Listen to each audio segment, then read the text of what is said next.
22 million black victims of Americanism are waking up, and they're gaining a new political consciousness, becoming politically mature. And as they develop this political maturity, they're able to see the recent trends in these political elections.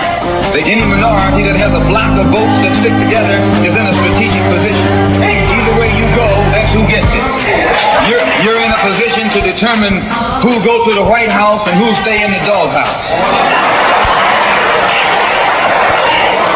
You're the one who has that power. You and I have never seen democracy. All we've seen is hypocrisy.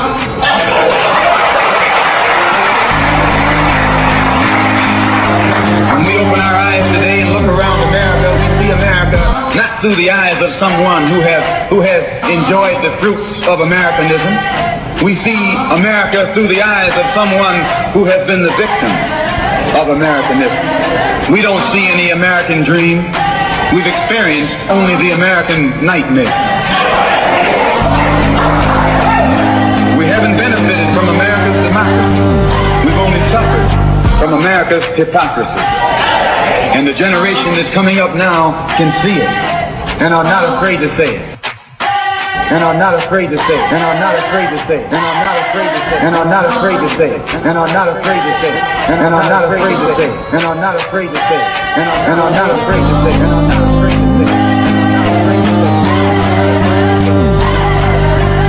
And are not afraid to say it. And they're not afraid to say it. Welcome, welcome, welcome. You are tuned into Black Westchester Presents the People Before Politics radio show. Episode 358, the show that gives you real talk for the community since 2014. We got a good show today. We got a good show in the second hour. We will have Mount Vernon Department, PBA President Nicholas Mastro discussing public safety and police officer salaries. And in the first hour, we will have Rabbi Halevi talking about the importance of keeping reparations for Black people in the forefront, and talk about Kanye and Kyrie's controversy, which I'm sure you have heard. Let me welcome our co-host, Lisa Maria Nero. How are you doing? I'm doing well. Thank you so much. Good evening, everyone. Damon will be joining us shortly. So what I'm going to do, first I want to just shout out YCOP. They invited me to speak to their youth over the early this week. I was like 60 kids between 5 and 15, which definitely was challenging, but very fun. I enjoyed myself. They have a great program. Kids ask them the greatest questions, like what's your favorite color? And, but they ask some really deep questions too. So I was surprised by some of the questions, but I just wanted to shout them out. So to start the show off, since we are talking about, I see Nicholas in the waiting room. I don't know, Nicholas, if Damon called you. He switched, so you were in the first hour. Now you're going to be in the second hour, so you're going to be on at 7. So I just want you to know we ain't thinking about you. I see you in the waiting room. So Damon will be joining us shortly. He's coming back from Andre Wallace. Rented out the theater today in Bronxville, and so everybody can see the movie Wakanda Forever for free. Damon took his granddaughter, I think, and he's coming back from that, and he should be arriving home in the next 5 minutes or so or whatever, and he will be on then. But he set up this interview. We have Rabbi Halevi on, and we will be talking about the importance of keeping reparations in the forefront, and also the Kanye and Kyrie Irving controversies.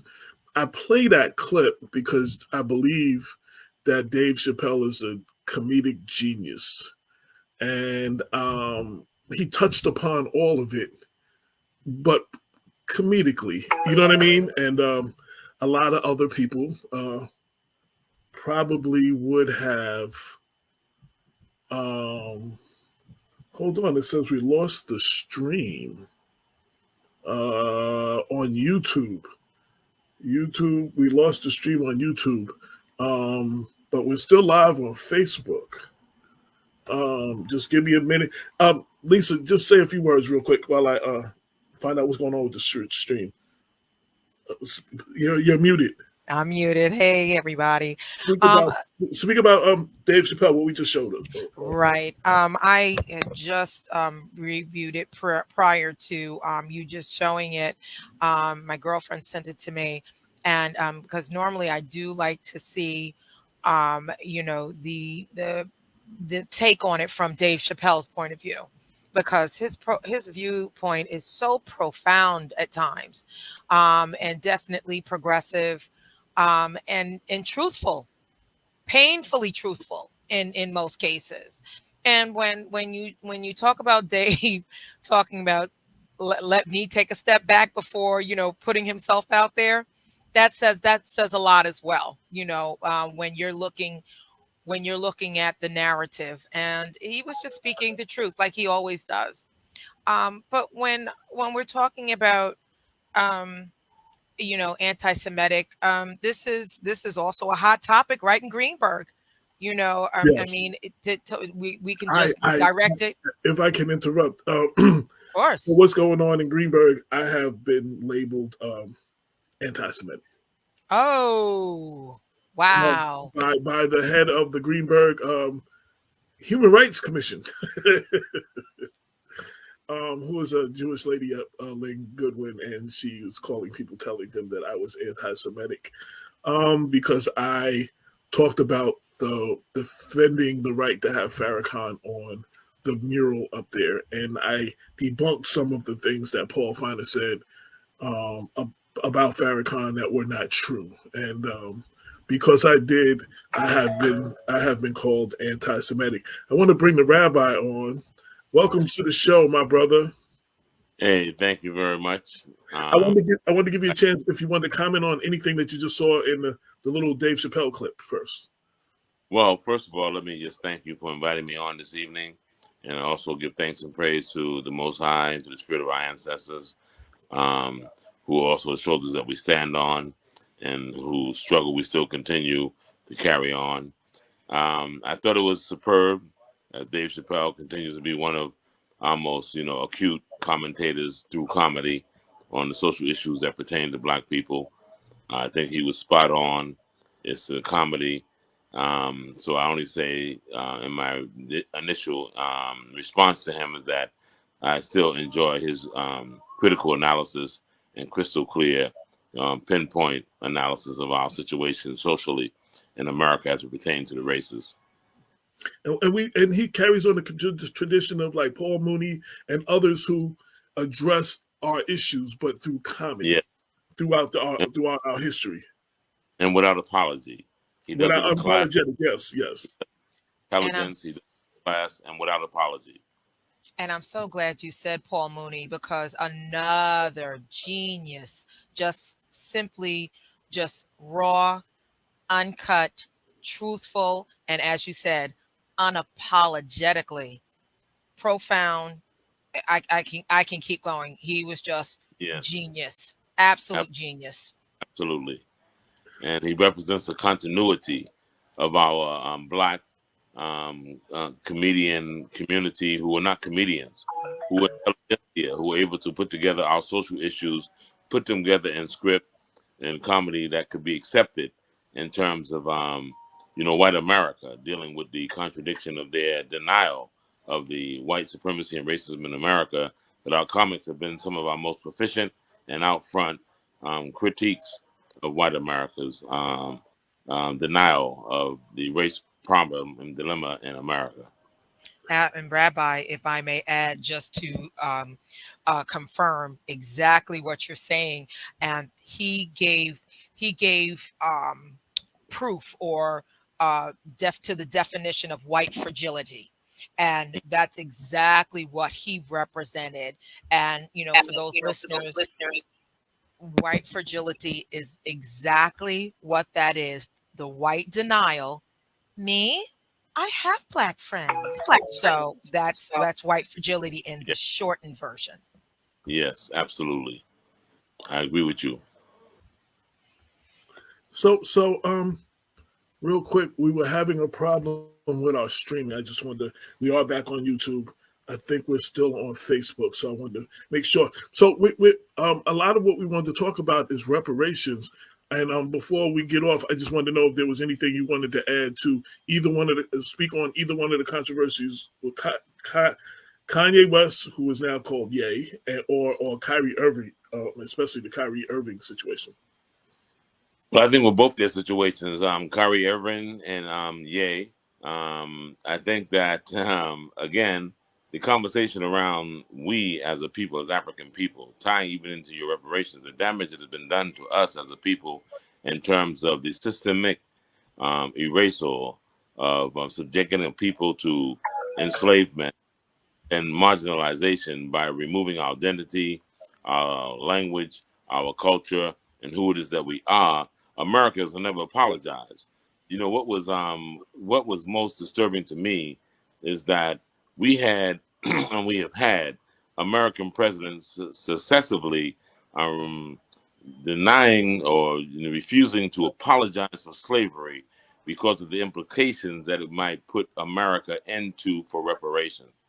We had President Bill Clinton travel to America in the 1990s, and he was specifically instructed by the Congress of the United States of America not to apologize for slavery because it might implicate America for reparations. We had President George Bush, who subsequently also traveled to Ghana, also traveled to Senegal, and very careful with his words, not by the instructions of Congress, not to implicate America for reparations. We had President Barack Obama, who traveled to Ghana, travel to Africa, and again, deny the opportunity, nor the privilege, nor the liberty to apologize on behalf officially of the United States for its crime in terms of slavery. And how do you have it that a whole government of the United States of America, whose very existence and its progress, its ascension to being a world power, is based upon the foundations of exploiting African people in slavery, not in a position to officially apologize.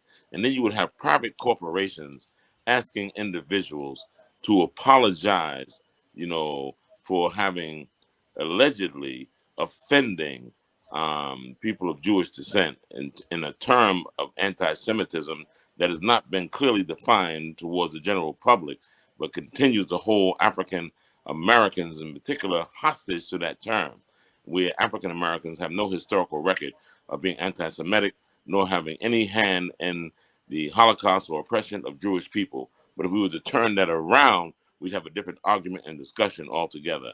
So I think that that is a total offense, not to the individuals who are being accused and prosecuted, but a total offense to the African American community and those of us who are conscious of our relationships throughout the years and our experience and our deprivation and what it is that we have gone through in America. You know, one of the things that I've noticed in this country, you can't you cannot be pro black without being accused of being anti something. We've been accused of being anti police for defending the police brutality. We've been accused of being anti Semitic for certain reasons. Anytime you're pro black, like you can be pro everything else and it's okay, but if you're pro black, you're labeled as anti something. Well, we have to remember that the most criminal act in America outside of the act of criminality against the Native American possessing his land has been perpetrated against African people who committed no crime against Europe, Europeans, white people, or white America, but have been captured in Africa, transported by the millions into America, helped to build America, and have never had our issue addressed. We have never ever had a hearing, nor ever had a referendum on what was the damage of having removed the people, removed their identity, erased their identity, made it criminal for them to identify with themselves, removed through law and legislation the ability to talk in our own language, to exalt or to appreciate our own culture, to remove our identity, and then to be criminalized for searching out and trying to rediscover yourself and what was robbed from you. That has You never know, been done in the history of anywhere in the world. And America, who continues to champion herself for human rights globally, have not dealt with her cardinal sin of what transpired with the African in America. Who are we? That is still not answered, because you realize that when what we call African Americans were captured from Africa, we were not captured as African Americans, nor Jamaicans, nor Trinidadians, nor Brazilians. We were captured in our original habitat as a people with a culture, with a language, and then we were labeled Negro, Black, and then from that we've struggled to be able to recapture ourselves, rediscover ourselves, and to find the dignity of ourselves in a culture and a history that has denied us even the access of that rediscovery, of rediscovering who we are. And what we see today, beyond a modern day lynching, is beyond that. What we see today is the criminalization of Africans seeking out their identity beyond what we have been reconstructed as in the terms of Negroes and the other nationalities that we have taken on in our nation state identities in the new worlds that we have built in the new world. We built these new worlds with these new identities of America and Canada and South America and Central America and the Caribbeans of America and all of the different names that we've taken on. These are reconstructed territories, and we reconstructed personalities of the Africans who were captured in their original identity. So for those of us who have been involved in the research of who it is that we were before our encounter with the Europeans and how they relabeled us, how can you criminalize that effort in saying that we are now finding out who we are outside of how you redefined us and reconstructed us when you manufactured the Negro? Right. Rabbi, can I add something to what you are saying? Everything what you have just described, and it's more of a question and a statement, and also being directed at AJ, because when you've just stated that whole soliloquy about what we have gone through as a people, how come we can be labeled as anti-Semitic just because we are pro-black, but what's more important when you're talking about the First Amendment? How come they can call us anti Semitic just for our views, but you cannot talk about reparations and what we've gone through as generational um, uh, Yes. and it's just like, so See, the idea, where do you draw that line, the so real is it go ahead, I'm sorry. the real problem is the global community being anti-Kemetic. See, when you say anti-Kemetic, this whole thing of anti-Semitic is a biblical term, and we cannot, just totally analyze it nor prosecute it in an academic or intellectual arena. It's a biblical term. It's a religious term, and Semitic is fake. It's made up. The real terminology is Shemitic. And African people, as we know ourselves, we have a relationship with the Kemetic Shemitic community of ancient Egypt and the Nile Valley civilization. The ancient Hebrews, the ancient Egyptians, the ancient Cushites, all of these is a Kemetic Shemitic relationship. Semitic is a manufactured term that brings it onto the level of other people defining it for their own political, economic and other issues. It's a false argument. It's fake, and then we get in the trap when we try to argue it. So it's been done for somebody's political advantage. They're talking about anti-Semitic. So we don't get down to the root of what is Semitic. Let's argue that. That's what our two brothers are trying to say. How can I be anti-Semitic when I'm Semitic? Talk about the subject matter. Don't talk about demonizing the personalities and the characters. What are they saying? Let's get into that argument. Let's get into that debate. Let's get into that examination of the content of the subject matter. And then we can get into some clarity of shedding light. If we just deal with demonizing somebody for some bogus term of anti-Semitic, we haven't even defined what Semitic is. People who are defined and labeled as that don't even know what they've been labeled as. When you are labeled as a murderer, you know that you're accused of being a murderer. You're labeled as a thief and kleptomaniac, you know you're being labeled as somebody who loves to steal.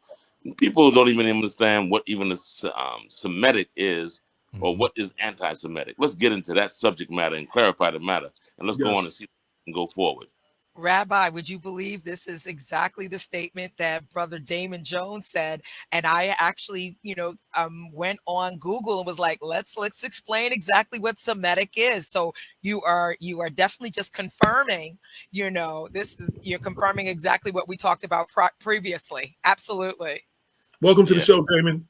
Hey, peace, everybody. Peace, Rabbi. How you doing, sir? Yeah, and I say that because I learned from Rabbi Kohen when he was in Mount Vernon. So he taught me very well. Thank God, man, and thanks for coming on the show, man. I as always, I appreciate you coming all the way from Africa. It's a beautiful thing.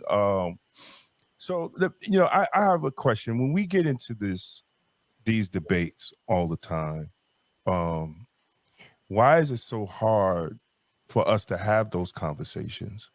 It's like they turn their back on us when we are trying to reach out and have those honest conversations, about who we are as Hebrews, what role Africans played in Judaism. Why is always a battle to have real honest conversations? Well, it's the power to define.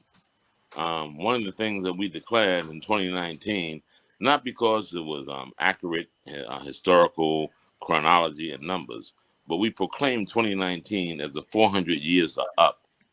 The 400 years of the institutionalization of the conspiracy of Europeans owning the narrative of history, that what happened to African people. We are reclaiming the ground to define the narrative of what happened to us. And we're not going to allow anybody to turn us backwards. We're not going backwards. That 400 years is up. The whole idea of Ghana proclaiming a year of return, that's fine, everything, but that term is not owned by Ghana, not owned by HR 1242, by America celebrating an anniversary in 2019. We're talking about prophecy, a spiritual reality, the word of God.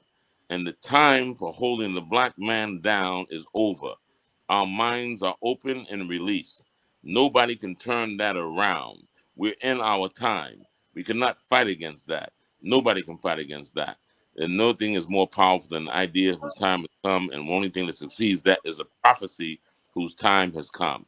So us owning that narrative is able to tell the truth about the history of our people, what has transpired with us throughout the years, what has transpired to us in the Americas, and us realizing, first of all, the knowledge of self, and then being able to, with the knowledge of self, understanding prophecy and destiny of what time it is. And that's where we're at. All these conversations going on, just conversations to stir up the minds of our people, to stir them up, and that we would be able to be inspired, with these conversations to make our Akashic records, our memory, quicken up and waking up. Our time is here. The whole world is depending on Africa. Now they're thinking about minerals and resources and the land, but it's about the African. It's about Africa and the African. We were the first, to be the last. And we have to come around to understand who we are. And people have invested in not being able to listen to what we have to say in this new age. World Conference of the G8, the G20, none of that includes Africa. The That's right. UN, the Council, it doesn't include Africa. They still do not count the African, the black man, and the calculation of what the future of the world will be. And that is a calculated mistake. The Most High God, the God of the universe, will show the world that Africa, not by virtue of its resources and the mineral resources for you to exploit, is your future, but the African and what is represented in our melanin and who it is that we are as a people, who it is that we are as the first world, and who it is that we are in the next world. They have to tune into us and respect us, and nobody wants that conversation. And the others who have invested interest in usurping that conversation and that position as if they are the chosen and the visionaries of what tomorrow's world will be. Excellent word, Rabbi. Usurping. Um, I'm so glad that you mentioned about Year of the Return. I had the honor of being a part of the largest delegation that went to Ghana.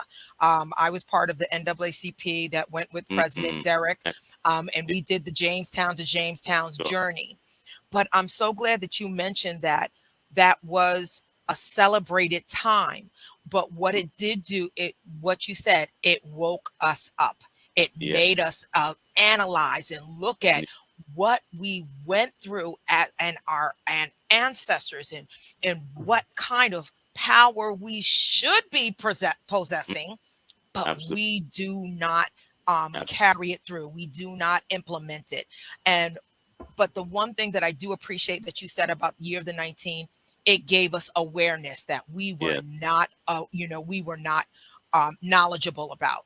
So that's the one thing. But yes, it was more ceremonial, and and those who try to capitalize on it, but at least it was information that we did not previously have as a people. So that's the one thing I can say, and I was a part of that. And you were blessed to be a part of that. And let me say, that's not by accident. See, there have been billions, trillions of dollars invested in you not having that experience. There have been multiple conspiracies and meetings and conferences of that not happening. So for you to be able to return with the numbers that you returned to with NAACP, and the numbers of people who returned in the year of return, and the numbers of Africans who are returning, you have defied the conspiracy of those who felt that we would never return, that we would never make that contact. They would never touch base with Mother Africa. They would never see Mother Africa in the light that should be seen. We were supposed to be submitted to the images of Tarzan, the images of poverty, the images of famine, the images of sickness and disease, and never the images of the salvation of the world in terms of having and possessing the natural resources that will determine the destiny of all peoples in the 21st century. Rabbi, I don't want to monopolize, but let me tell you how spiritual this was, even more so. Connection. Damon, who was the first person who introduced us to Africa when we were in high school? Mrs. Glover. I want to call her Dr. Barbara Glover. Dr. Barbara Glover. That's right. Right. Oh, And what happened was, it was that social studies teacher that taught us about the diaspora, about our country. She had to be that pioneering. She was one of the first teachers in the United States to take us out of the country. She took us to Africa, but ironically, I got double pneumonia and was unable to travel. Wow. So it wasn't until 2019 when I was able to take that journey to Africa. So it was so spiritual in so many ways. And it was like you said, it was a blessing. And that's exactly what I took it as, that opportunity. But the fact is that how progressive Barbara Glover was, I very just true. Amazing. I graduated we graduated 86, right, Faz? So for that long ago, for her to be taking kids to Africa, you can't tell me that was just, it's historical. I don't care what anyone says, it was historical. And I had the pleasure of doing your dungeon tour with NAACP during that trip. So I had the pleasure of leading you through that spiritual experience. I don't call it tour, I call it experience. Experience, so absolutely. Yes, with that. Yes. Yeah, I call her Mrs. Glover. Her official is Dr. Glover. I've been friends, and like their family is like my family, and it was a beautiful thing that every year she was taking kids to Africa, and it was definitely a beautiful thing to have people like that was infusing African history in young people in high school, and making sure that we had knowledge of self. And a lot of the children at that time are now adults, and we still have knowledge of self. Same thing, brother, when you was in Mount Vernon, you was infusing the community with knowledge of self. And after you left, I don't know, man. They go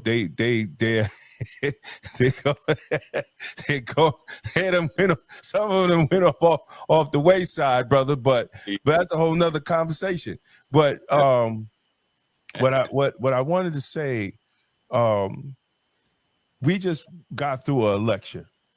Yes. And black people, we have bailed out the Democrats again.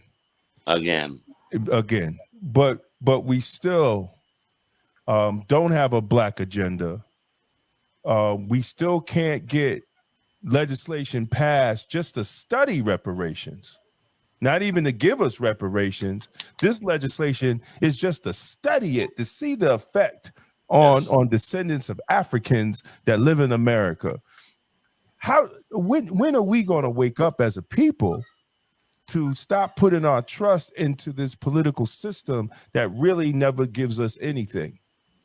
Rabbi, before you respond, I just want to let you know that I am working on my dissertation, and my dissertation is HR 40, real or repeal.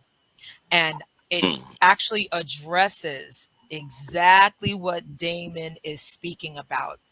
And what my statement is, why are there Black resistors? And the reason why, we know why there are white resistors. Their reasons are long and hard, but only 75% of Black people are in favor of HR 40. And you can talk about it because it took over 37 years just to get it passed through one house. Is it going to take another 37 years to get it past the Senate? And I applaud Cory Booker for taking on S40, and the alternate was S1619, but he changed it so that it would partner with HR 40, when a lot of people don't know that. But in my research, so I am so interested to hear your take on it, because I'm in the middle of doing an action research dissertation. So this I'm all ears. Thank you very much. I think that, again, this has been some issue that our people have not been well educated on, conscientized on, nor mobilized around. The Democratic Party had several candidates in its first primary for the election and the last term, and some of them mentioned reparations as an interest. But we see now there's been a political ploy, and we cannot continue to support the Democratic Party nor those in the Republican Party, no matter what their numbers are, to ignore this American issue. Reparations must be redefined from our perspective to made relevant as a pertinent issue to American stability and national security. We have to use terms that are relevant to people responding to politically. When we use terms to national stability, national security, to secure, to the balance of the social disruption. These are terms that we must be able to utilize, but conscientize our people to use them as political weapons. Now, that term may be, very extreme for some people, but I tell people here in Africa, when they ask me, what can we do in America to help move the cause forward for Africa? I said, you can be conscientized more towards Africa. I said, what politician prepares himself to answer to any African American community, constituency, assembly, or meeting to answer questions towards Africa when he meets with us to get his vote? No presidential, senatorial, congressional, or local politician fears any questions coming from the audience about Africa. We don't ask those questions. We don't ask those questions about reparations. We cannot allow a single candidate, Black, white, or whatever other ethnic group they come from, to come to a Black audience without answering their position on reparations and on their policies towards Africa. They must be together. We can't separate those two issues. Any candidate that our community entertained during this last election for this decisive vote between who controls the Senate and who controls the Congress, that did not ask a single question about reparations and about foreign policy towards Africa, is at fault of Africa and reparations being neglected. We must be politically conscientized towards people, politicians who want our vote and our empowerment, to know that that's our concern. If we don't list it as a concern, if we don't say that you have to answer that, if they're aides who scout out the ground, who come to our communities, who say to them and report back to them, this is what the people are concerned about. Africa must be on that list. What is your position on Africa and foreign aid to Africa in terms of Africa being repaired? What is your condition? What is your position in terms of reparations? No American politician can go to a single Jewish constituency and not state their position towards Israel and Exactly. Israel's national security and Israel's national policies of defense. All kinds of monies are given because any politician knows that he owes that to the constituents that he promised when he was soliciting their vote. And we don't solicit that as a criteria for our vote as African Americans. We talk about better housing, health care, voting rights, all these issues that are natural civil rights if we were respected as human beings. But I will say this and not apologize and say it unequivocally that until Africa is respected, no person of African descent will be respected in any body politics anywhere in the world. Not in America, not in Brazil, not in Cuba, not in Europe. We must redeem the image of Africa so no American who has the vote to put into power the most powerful Senate, the most powerful body of the House of Representatives, the most powerful president, allocates millions of funds throughout the world and distributes that and makes policies that affect the world. We must hold that kind of government accountable, and we can have to hold it accountable as a constituency of African people and to uphold what is the policy towards Africa and what is the policy towards people of African descent. Brother, you done took the words out of my mouth, man. That's real. That's definitely real. I mean, we don't even have. I asked a question on Facebook. Like, we don't even have a black agenda. Like party even having a national black agenda. They got mad at Ice Cube when he was talking about having a contract with Black America. Even though some of his, he needed more to talk to more elders, in the black struggle about his points, but at least he was on the right road, Yes. but Africa wasn't part of that, agenda. And Africa should be on the black agenda in America. It should be on the forefront because our marginalization, our discrimination, our denial of our basic human rights is based upon the fact that Africa is not respected. Africa was considered an uncivilized territory, an exploitative territory that can be raped and plundered by the world. And that is directly connected to our disrespect and marginalization wherever it is that we are trying to make advancements and accomplishments in the world. So we must see that. We must articulate that. Our preachers must preach that on Sunday in the pulpit. Our community organizers must put that on their agendas. Every single aspect of our organization, social mobilization, and consciousness must include Africa on our agenda. This is our time. There's no European nation, including America and the Americas, that is planning their future without Africa. But that plan involves an exploitative relationship. And that plan involves how can we rape Africa? And that's their habit. That's what they've been doing. That's what they've been used to. We must turn that paradigm around. We must shift the paradigm.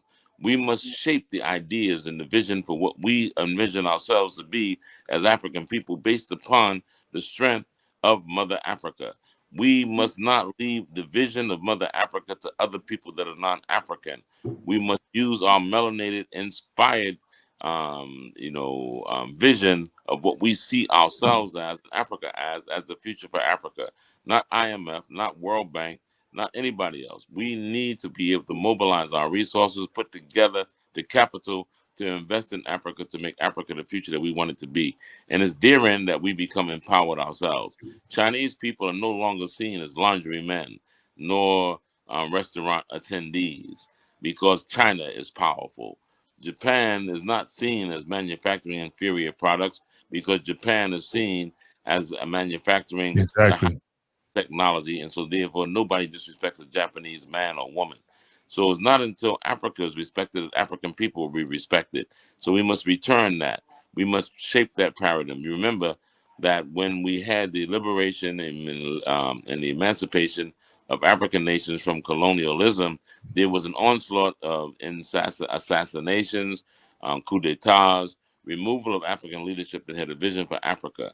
And that has not put us on the best footing for the last 50 to 60 years. But that does not mean that the dreams of our forebears, the dreams of Kwame Nkrumah, the dreams of Marcus Garvey, the dreams of Sekou Touré, the dreams of His Imperial Majesty Haile Selassie, the dreams of those people, Julius Nyerere, doesn't mean Patrice Lumumba, doesn't mean the dreams weren't real. They were interrupted. They interrupted our natural continuity of redevelopment and revolution to reestablish Africa as an independent continent with independent nation states, independent kingdoms to free up African people. We must not forget that vision and not be deterred nor distracted by the interruption of that, but find a way to continue the continuity of that. Yes. Rabbi, I just want to add to what you're saying, because when we were on our 1619 experience, as a matter of fact, it's so funny with 6 degrees of separation, because if you were on that trip with us, and not even realizing you were you and I was me, I was the young lady who was escorting, or he was escorting. I was the one who was always with Danny Glover. I was the one who, yes, and everybody thought I was the side chick. I was like, I am not Danny Glover's side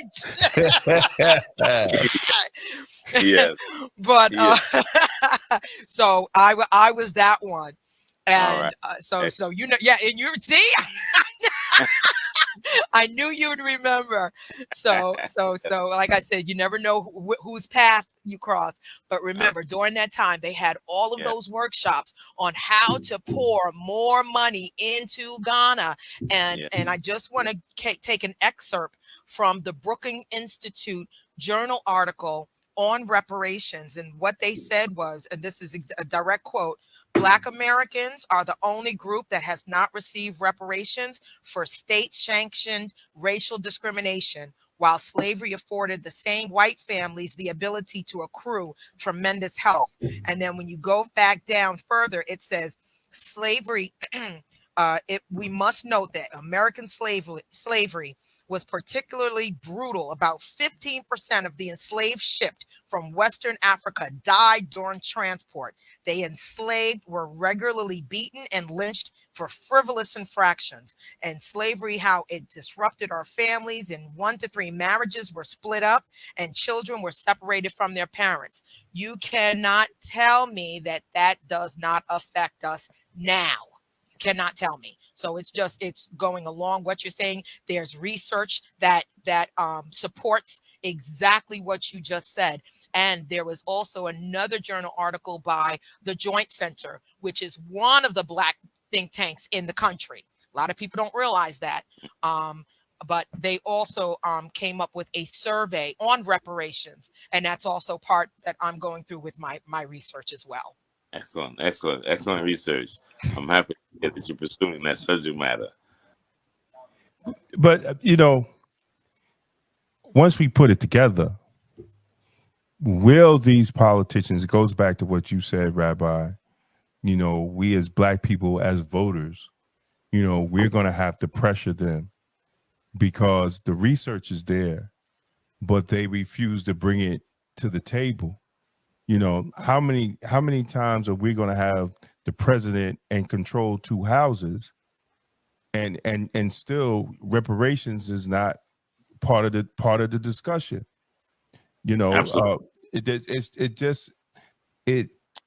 And people don't understand history. Exactly.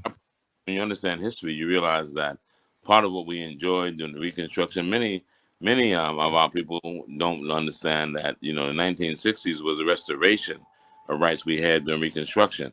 The white people actually decided that this was supposed to be a white nation, and they actually decided that Black people should be disenfranchised, and they actually decided that Black people should be terrorized from going to the polls so they can take control of district elections, especially in the South. And this is under the Democrats. This is how the Ku Klux Klan was brought into manifestation.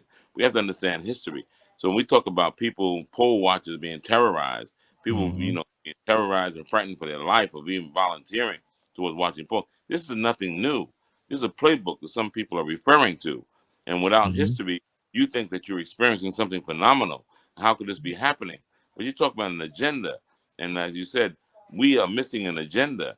And missing that agenda is not easy to focus, because what are you focusing on if you don't have an agenda? And what happens is we are bought out, and we are solicited to support other people's agenda in the absence of a Black agenda. Even if you support other people's agenda, it's supposed to be in the presence and the knowledge of what your agenda is, and whether or not that agenda contradicts what you're trying to pursue That's or right. support what you're trying to pursue. And then that's how you build alliances. It's not that you only care about yourself, but when you're not focused on yourself, we usurped in other people's agenda, and then we end up crying and bewailing that nobody remembered us and thought about us. But we never negotiated for us. We never had anything on the table that we wanted That's as a right. criteria for our vote. We can't blame people for not following through on reading our mind and what we thought you understood as us. What did we sit down and negotiate? What did we That's sit right. down and identify and pursue? What did we agree upon? So if we didn't agree upon nothing, how can we hold them accountable? Because That's we right. thought they understood us, because we thought they read our mind, because we thought they knew where we were coming from. We've been in America too long to be that naive politically. If we go into any election, and now that we've lost our opportunity for this election, and we go into a presidential election, do we go into the presidential election without a black agenda, without That's right. reparations being ahead of that, That's right. without being at the forefront of that? That we need that. And that has to be as strong as any domestic agenda that we have. Any domestic level of demands that we have must be accompanied by a international agenda that includes Africa, and not just Africa, the world. White America feels too comfortable in the success of its systematic domestication of the Negro. Mhm. Believe that our minds should be relegated to domestic affairs and not meddle in the international affairs of the American State Department. And we must defy that. That's what Malcolm X got assassinated for thinking about bringing the so-called Negro problem to the United Nations. That's And right. America continues to try to say, this is my nigger and my Negro, and don't meddle in my affairs. And we continue to be relegated to domestic opinions and domestic policies and domestic affairs, and we don't go any further. Remember, when President Jimmy Carter decided that he was going to appoint Andy Young as a token of African American appreciation for our involvement in international dialogue and affair.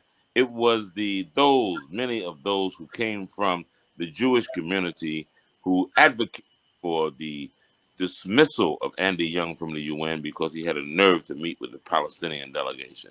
Let's Mm. remember our history. This ain't no new affairs we're dealing with. Let's go and understand what it is that we're dealing with and the enemies that we have, both near and far. And let's design a destiny, a program, and what is progressive for ourselves. And then we have something to measure other people by, whether they support us or not. Right now, what are they supporting us for? As a good basketball player? Are they supporting us for a good entertainer? Are they supporting us for a good, nice socialite? What are they supporting us? Individuals in the classes that they've introduced us to, initiating us into, but have we been introduced to them as a people, as a race of people they respect, representatives of our race, or representatives of the social classifications that they have put us in, awarded us in, and are financing us in? That's right. Wow. Yes, sir. We're running out of time. I want to ask. I want to ask one question. Okay, one more question. That comes up a lot. So, what does reparations look like, or what should it look like? I Good think a lot question. of times when we throw the word reparations, I don't even know if we ourselves define what reparations should look like. You know, that has been what is part of the process. And it doesn't look like one thing. People have been locked down because they've made us to believe that we're only talking money. And they Right. locked up on the money. And I say reparations means to the root of the word repair. We have never had this cognitive dissonance on reparations with any other people other than African Americans. And that's because our debt is so high. Reparations means everything that we can imagine it to mean, from money to social programs, educational programs, um, even the affirmative action. I mean, even with some of us who've taken the lead to look at Africa as a means and a way of an alternative for Africans who want to leave the American continent and come back here. There's a sense of reparations for that. How do you support African nations who want to receive African Americans, who want to change the paradigm and make a Mhm. difference? How do you make a difference for African Americans who want to have college scholarships and access to education in America who have been denied for generations?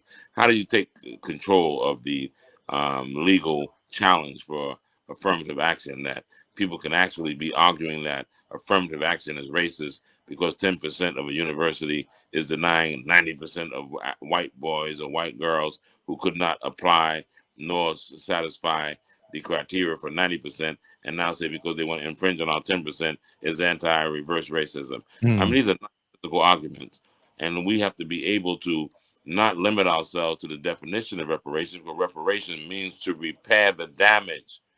We've had psychological, spiritual, economic, social, cultural, identity damage done to us. And those forms of repairing have to take on those various forms and not be bogged down with the paralysis of analysis in terms of agreeing with reparations should be done. That's why Right. HR is so important. Let's get through even the study of it. Let's get to that. We've held that up for over almost 40 years. Exactly. Down to the business of it. It's you got to pay it. It's not a question with anybody. America was at war with Afghanistan. When they pull out, they got to talk about reparations. They were at war with Iraq. They pull out, they got to talk about reparations. Anywhere they go to war. Vietnam, they talk about reparations. Vietnam is producing cars and cell phones now. The black man in America and black woman in America have been a part of the American dream and nightmare, more nightmare than dream. And that there has to be an addressing of the systemic federal, state, and government crime against Africans getting their just due in America, and not be arguing about we don't agree with it in principle when you haven't established the principle. In principle, reparations should be paid.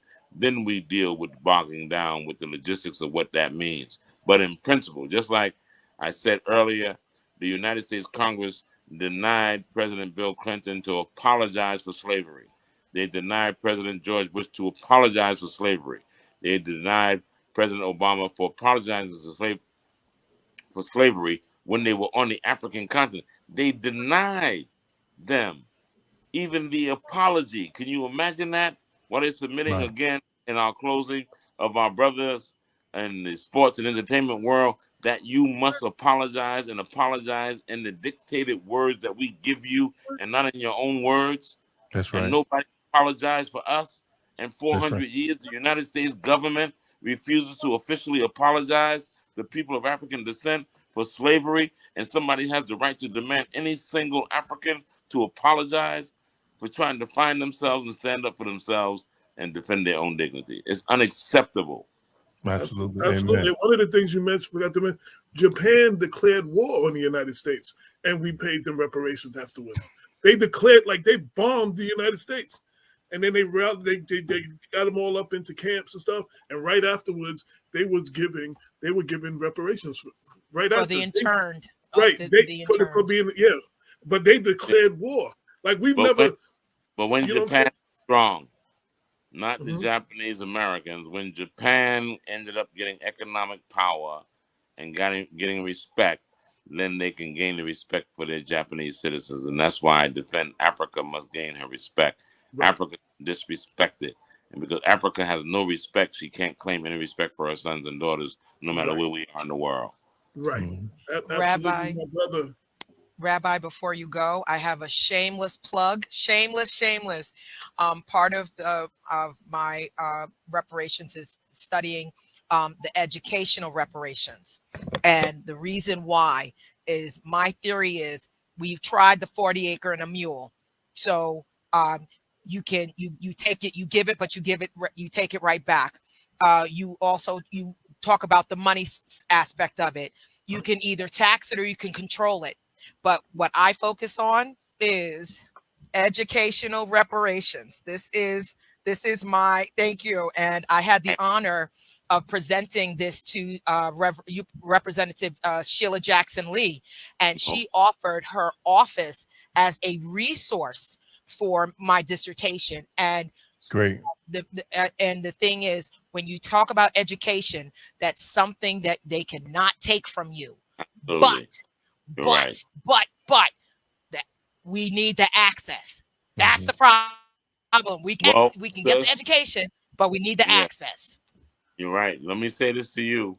my years in the U.S., when I come into a consciousness of myself, the best contribution I thought I could make to our people was setting up an educational cultural center. That's And right. my Reparations Cultural Institute. That's And right. it was because I realized it was institutions, our own institutions, with our own information to raise up our own people in the minds of our people that can make the greatest difference.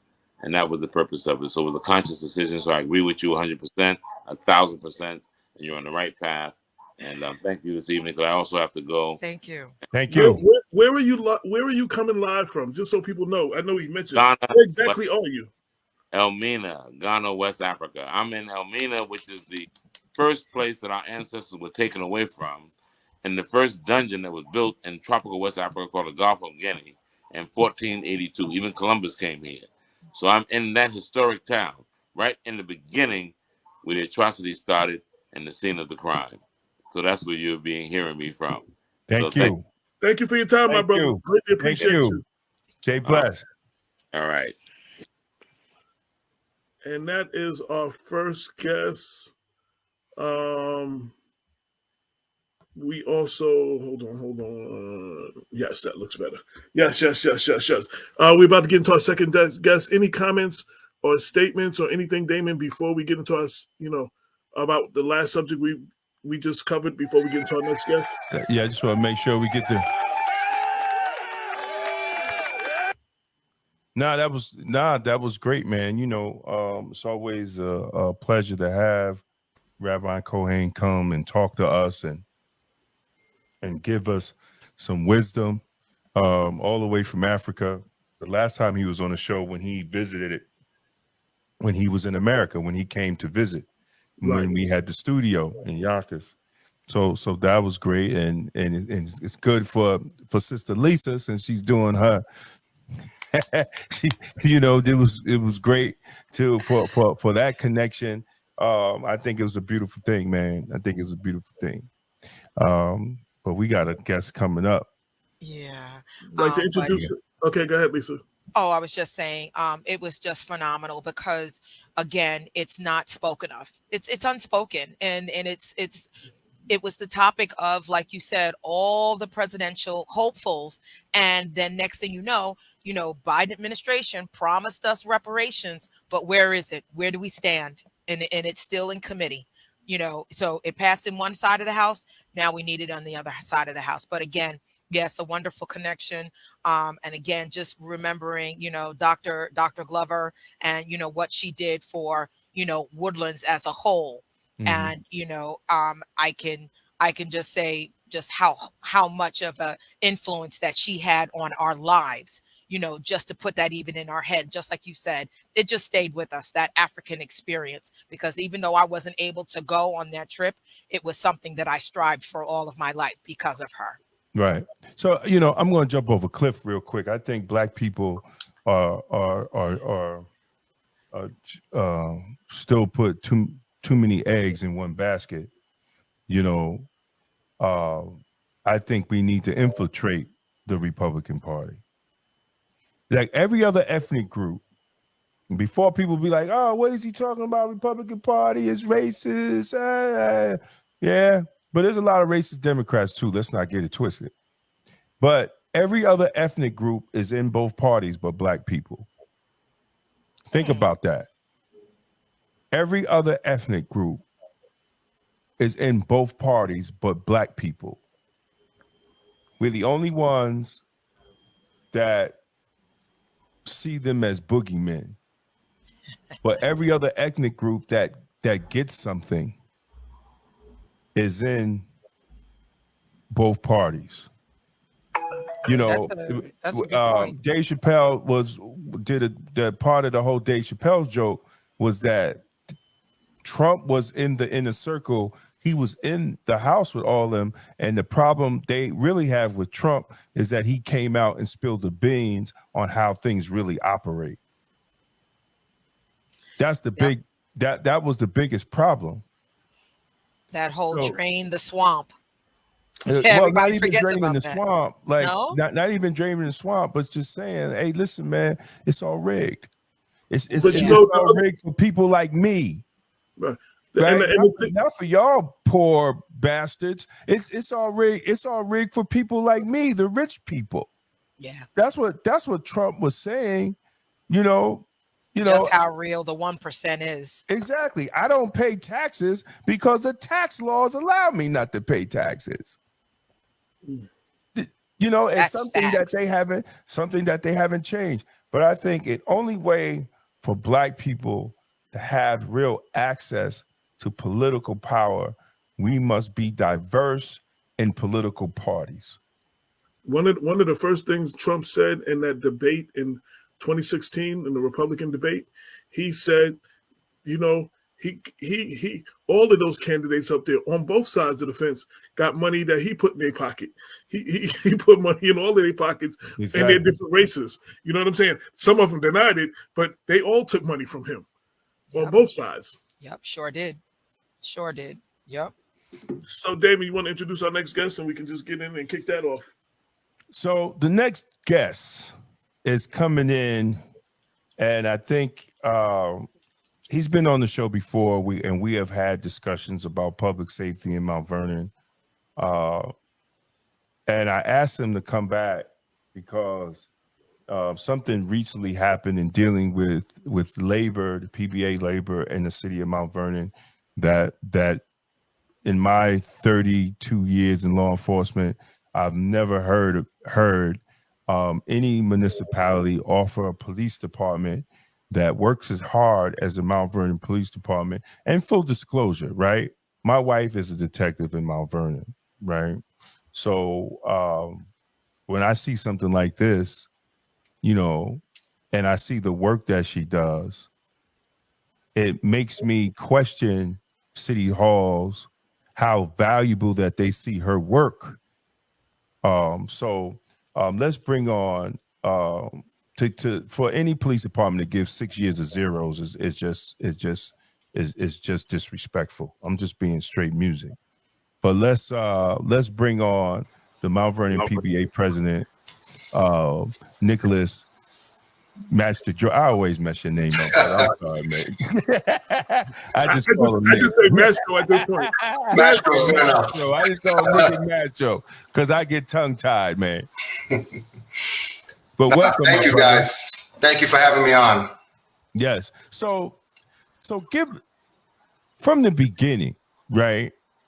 Now, some people say some people will say that City Hall, I'm not pointing at one person, I'm going to say City Hall.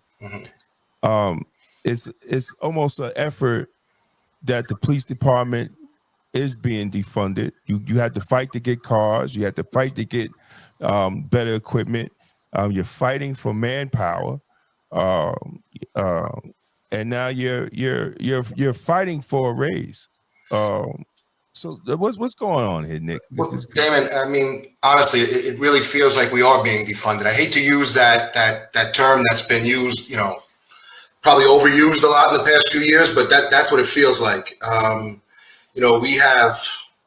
We still don't have a lot of equipment, tasers, body cameras. Our building is falling apart. We have no air conditioning in the summer. We're lucky when we have heat in the winter. We just got the new cars thanks to the American Relief Fund money, but the worst part is the fact they're refusing to pay us. I mean, we are by far the lowest police department in Westchester County. It's not even close. Our closest competitor, Yonkers, is about to sign off on a very nice deal. I think they got 11% over 5 years, but they got some big longevity bonuses that's going to make a patrol officer there that's been there like 10 years. They'd be making over $120,000 a year. That puts them almost $30,000 more than what a similar Mount Vernon police officer will make. And our guys are running out the door. They're going to other departments. They're serving other communities.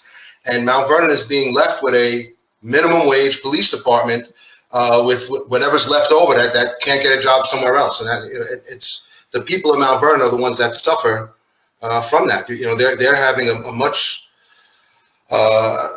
very low level of experience. We lost a lot of experienced detectives over the past 3 years. We lost a lot of experienced cops. A lot of the next generation of leaders opted to retire instead of stay because they didn't like where the department was going.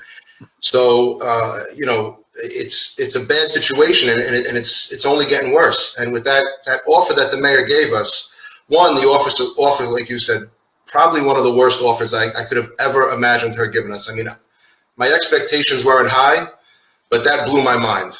And to top it off, what upset me the most, she made a statement publicly, a press release, saying she offered us 3 years at 14%, which, I mean, it was, nothing could have been further from the truth.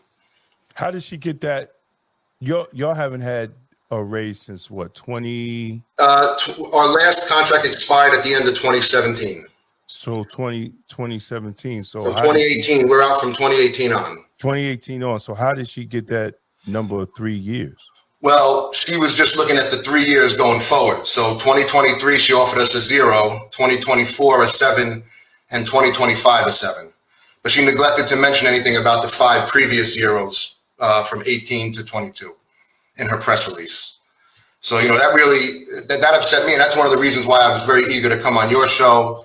I was on another show earlier this week, and I just want people to know what she really offered us, because I feel like she's trying to discredit the PBA and, trying to make us look greedy as if we turned down some wonderful offer, when in fact it was an offer that she had to know right out the gate that we would never accept. Well, all right. Anybody have any questions? I'm trying to do a little research here. Yeah. Let me ask you a question. So, playing devil's advocate, we all been hearing about the city being broke. Right. The city has no money. The city's going bankrupt. And while I agree, let me just say I agree that y'all need to be paid, and y'all are overworked and underpaid. What do you say to the residents that when she says there is no money, though? There is no money to give you a raise, or we have no money. So what do you say about that? Well, we've been hearing that there's no money for a long time, but right now we have in our general fund, I believe, $26 million as of the last financial statement from the comptroller. We have $32 million left over in ARP funds, some of which can be used to retain employees. Some of the rules have changed with the ARP funds that we received, and now they can be used to retain officers. So, and we still haven't collected all the 2022 and 2021 taxes. Now, I understand that we're supposedly $60-something million in debt, but you can't move Mount Vernon forward. You can't institute all the plans you have to make Mount Vernon the jewel of Westchester if you don't have public safety, if you don't have an adequate police force. What businesses are going to want to move in here and invest money here if they don't move in here and feel safe? So I think a lot of, the revitalization of Mount Vernon begins with public safety. I think that's one of the most important aspects of fixing Mount Vernon. So you got to find the money. And that's another thing that disturbs me a little bit about the current administration. We keep hearing that the city's broke, but we haven't heard one plan about how they intend to pull out of that, And recently I've been talking to both candidates that have announced they're running for mayor. And obviously, I'll say this with a grain of salt, right? Any political candidate, you guys were talking about that in the last hour, right? They'll tell you what you want to hear. And I understand that, but at least they have plans, and they're plans that seem viable to me. They're plans to raise money to fund a whole lot of things, including paying the employees of Mount Vernon what they're worth. We're not the only ones out of a contract. Teamsters, CSEA, they're all out the same amount of time as we are, and we're losing good people every day to other cities and other communities because they won't pay us. So they've got to fix that. I wrote an editorial recently. Crime and violence rises, police overworked and underpaid. Bail reform needs to be reformed. What is the plan for the city of Mount Vernon?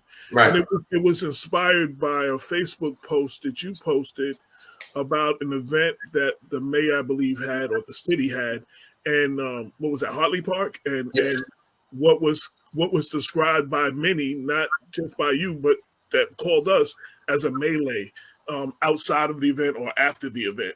Right. And the lack of police presence there. And it just, I had to write this because it was just so frustrating.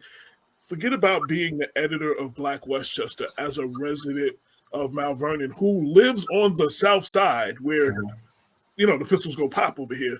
You know what I'm saying? Like, and I had this, like I did with Ernie and like I did with Rich, I had these conversations after the 2 shootings on Union Avenue with our current mayor. Right. And my whole thing was like, from our point of view, we can keep educating the people, but there's so little we can do. Like, you basically are the CEO of Mount Vernon. You're the chief cooking bottle washer, whatever. What is the plan? Exactly. Like, what is the plan so we can all that want to make Mount Vernon better? We can all help some kind of way. But the plan has to come from you. Right. And I had this conversation with her. So, for those saying, I'm just trying to attack the mayor or any of those things that they say, right? Like I did with Ernie, like I did with Rich, I've had detailed conversations over the phone with her, and I'm not seeing as a resident. Forget about Black Westchester. As a resident, I'm not seeing a plan to make my life, my public safely, like make me safe. Right. I'm just not seeing it right now. So I just want. So that was the cause of the editorial, and like I said, I quoted what you wrote in your Facebook post, which was kind of like the straw that broke the camel's back. We shouldn't even be here after the death of Kayla Green. That should have been the straw. Without a doubt. There shouldn't have been no more straws after that. Like things should have been done.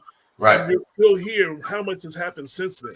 So I just wanted to get that out as a radio show host, as a resident of Mount Vernon, my frustration personally. Right. And look, it is frustrating, right? Because like you said, we had a terrible tragedy early this year, and we should have learned our lesson. And having cops at events like that serves 2 purposes. One, we're providing security, we're making people feel safe. But 2, you want to talk about community policing, and you want to talk about changing the way people see the police. What better way than to have them at the fall festival, right?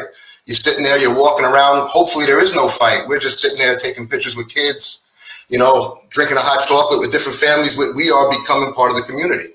So to opt to not have us there, and the comment she said to the officers that arrived when the fight happened, that she wanted them to leave because it was bad optics.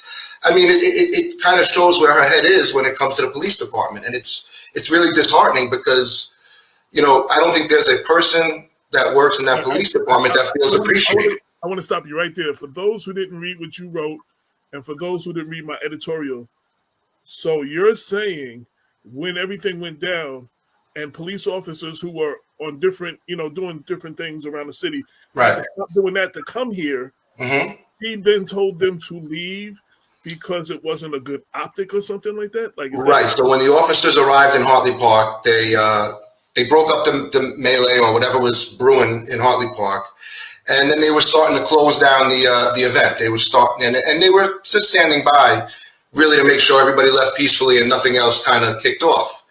And I guess there were some plainclothes officers that had arrived, and they were there. And she went up to the sergeant that was on the scene and told him, "You got to get these guys out of here. I don't like the optics." So he went, and all the cops had to leave Hartley Park. Instead of sitting there and making sure everybody left peacefully. So again, it's just, it makes the cops in Mount Vernon feel like she does not, like us, respect us, or it definitely kills the morale of the cops here. I want to say something else. As I went to high school here. Now, all of us that were youth, we all know of these events that we get the word something's going to go down, someone's going to get jumped, something's going to happen at the event. We all know about it ahead of time. Right. And sometimes the presence of police have delayed or deferred it from happening at that event. Sure. Everybody is. And 2, another thing, and I brought this up after it happened when we had the tribute to DMX at 4th Street Playground, which is a half a block from where I live. I live a half a block from there. So it was a great venue. Brother Arthur Muhammad was there, and while he was there, the FOI was out there. So, it was all peaceful during the event. Right. But I remember going to events as a teenager, when the event was over, one of the things the police did was if we were gathering a block or 2 away, they would go ahead and corral us further. Right. Stop there. So they got. I felt that the ball was dropped at that event, and I've written and I've been very vocal about this. Right. After the event, there wasn't none of that. So what happened is two groups of people were blocks away. They never got pushed further and further, and then they re-linked up with each other, and that's what happened. And one person, it was a shooting. There was a shooting, right? When I was in high school, okay, I'm talking about the beginning to mid 80s. So right. I'm dating myself. But we wouldn't have they would have pushed us on. We wouldn't have been able to gather in the residential area. Cops would have seen us. They would have rolled up. Okay, y'all got to keep it moving. Or something, and made us move along. I felt that was missing. And again, that I say that to say, when I say what's the plan, that's part of a plan. 100%. And you know what? The reason why it's a little different now, it's twofold. One, they're not hiring overtime for these events in the way that they were in the past. So they're going out there with minimum staffing, if any. So Hartley Park had no one there. And the second issue is we have a patrol force with the average experience of about 2 to 3 years. And remember, the first year of that is almost in the academy and field training. So the men and women that are out there, they're trying their best, and they learn fast. Don't get me wrong. One thing we do is produce good cops in Mount Vernon. But they don't have the experience that a guy that's been here for 10 years or 15 years might have, knowing what's brewing down the corner, looking at the group forming and saying, I got to break that up before something happens. And it's getting worse and worse. 5 years ago, this wasn't happening. 10 years ago, this wasn't happening. The cops knew to stick around, to break the groups up, to move them along. There's no one there with the experience to teach the guys to do that. We got 2 supervisors running around in the street. We always have something going on here, so they can't be everywhere at once. And even the supervisors are kind of new, for supervisors now in Mount Vernon. And it's a problem that we foresaw coming years ago. The drop in experience, and it's getting exponentially worse now, especially 2 years ago when we lost a whole bunch of officers when the George Floyd incident happened, and everyone in Westchester was pulling minority officers out of Mount Vernon. When the cops started feeling, demoralized and disenchanted by the mayor and started retiring, we dropped a ton of experience in such a short time, and it's hard to recover from that. And this proposal that the mayor just made to us, the only people making money are the resume writers, because every single cop that didn't have one out has one out now, because there's no reason to stay there. And you know what? I've always been telling people to stay. I love Mount Vernon. I'm here my whole life. My family has given almost 100 combined years of service to Mount Vernon.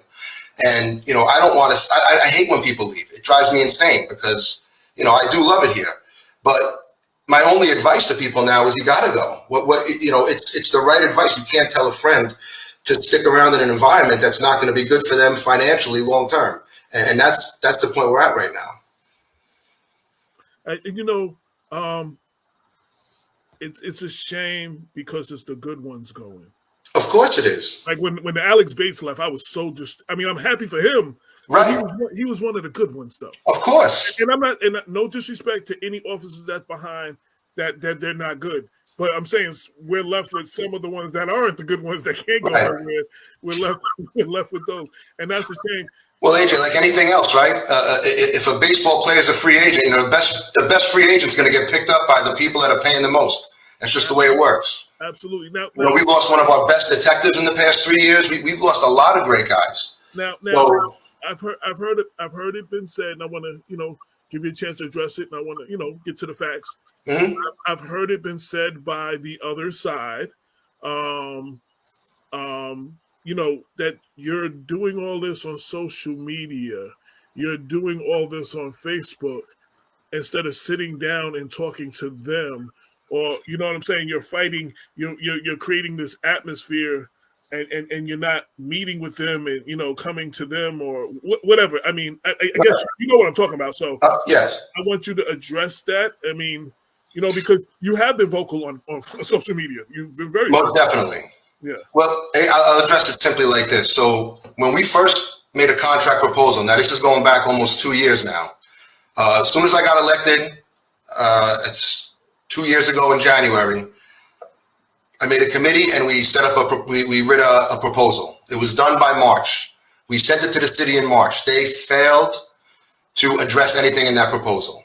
We had to actually sue them to sit down and negotiate with us. And when they negotiated with us, they said, we can't talk about money no matter what. Well, what kind of negotiation is that? The main thing we need is money. And we went back and forth with that, and we had to sue and go to mediation. And even in mediation, there was never any real discussion back and forth of what you can do, what they can't do. It was just like, we can't do anything. That's all we got from them. So now we're out of mediation. And even with other issues that have come up in the department, I go through every single channel before I go on social media. It might not seem like that, but believe me, there are a lot of issues there. So I go in the department first, right? I'll go to my patrol chief or whatever department the issue is at. I'll go up to the chief. I'll go to the commissioner. A lot of times they don't answer, or they tell me they'll get back to me, and a week or 2 weeks goes by, and then I never get a response. And after that, I go to the mayor. And then if I get nothing out of the mayor, if I get no response, I got to go on social media. And the funny thing is, every time I do, things start moving inside. So when I make the noise out there, change happens in the police department. So the reason why I'm out there is because I can't get anything done any other way. And I hate it. I don't want this place to look bad publicly, but I want the people to understand what's going on there. You know, because if you listen to the mayor talk about crime stats, or the contract, all these other things that she says online, they're false. She's giving out false information. She's been saying crime is down all year long. Crime has been up all year long. I don't know where she's getting the numbers from. I get the same report that she gets.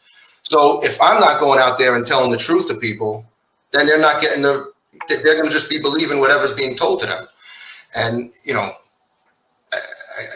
I can't sit back and let that happen. Let her make it like everything's going well in the city, and when we're really falling apart. You know what I'm saying? Now, what do you say? This again? This is playing devil's advocate, and I want to get to the issues. I don't want this to be a fluff piece. You know what I'm saying? Now, and I can't put this all on you, because I've seen this on both sides. A lot of people in the community feel having these debates publicly, letting the people know that there are very few cops, that they're very underfunded, only embraces criminals because they know you can't respond or you can't do this. And there's nothing, you know what I'm saying? It's like it gives them Well, again, like I said, the only time we get any action from the city is when we go publicly. Now, what's worse? Maybe someone might feel emboldened by finding out we're weaker than we should be. But it's better to put it out there and let people know now and hopefully get a solution rather than some major incident happen and we can't handle it. And then that's when, we're going to get real criticism from the people. Like, why was this happening? Well, here's why. Because we've been arguing about this and fighting for this all along and no one's listening. So it is a double-edged sword. But in order to get change, we have to let the people know. Because if I could go to the mayor all day long and beg for like cars, money, things to retain officers and help in certain areas. And she has no incentive to give me any of those things unless the people are telling her she has to do it. You know what I'm saying? So the people are our biggest ally. That's who we're here for. That's who we're here to defend. That's who we're here to protect. I have one more. I want to turn over to Damon, but I have one more thing. So negotiations for contracts and raises in Mount Vernon is not a new thing, because that was one of the things probably people had with Ernie Davis towards the end, the whole Ernie must go sentiment around the city. Right. And I don't pretend to be an expert, so I'm asking, what I saw on Facebook, and I want you to address that on what was offered to you. I've never seen that offered anywhere. Not even now, Ernie may have not wanted to meet with you or may have pushed you off, but I don't think he put something like that in writing. Right. You know what I'm saying? And I want you to talk about, because everybody doesn't know what we're talking about the budget and what that means, zeros, what that means. So basically from 2018 to 2023, she wanted to offer us a 0% increase each of those years. So all along, the city, number one, budgets every year for raises.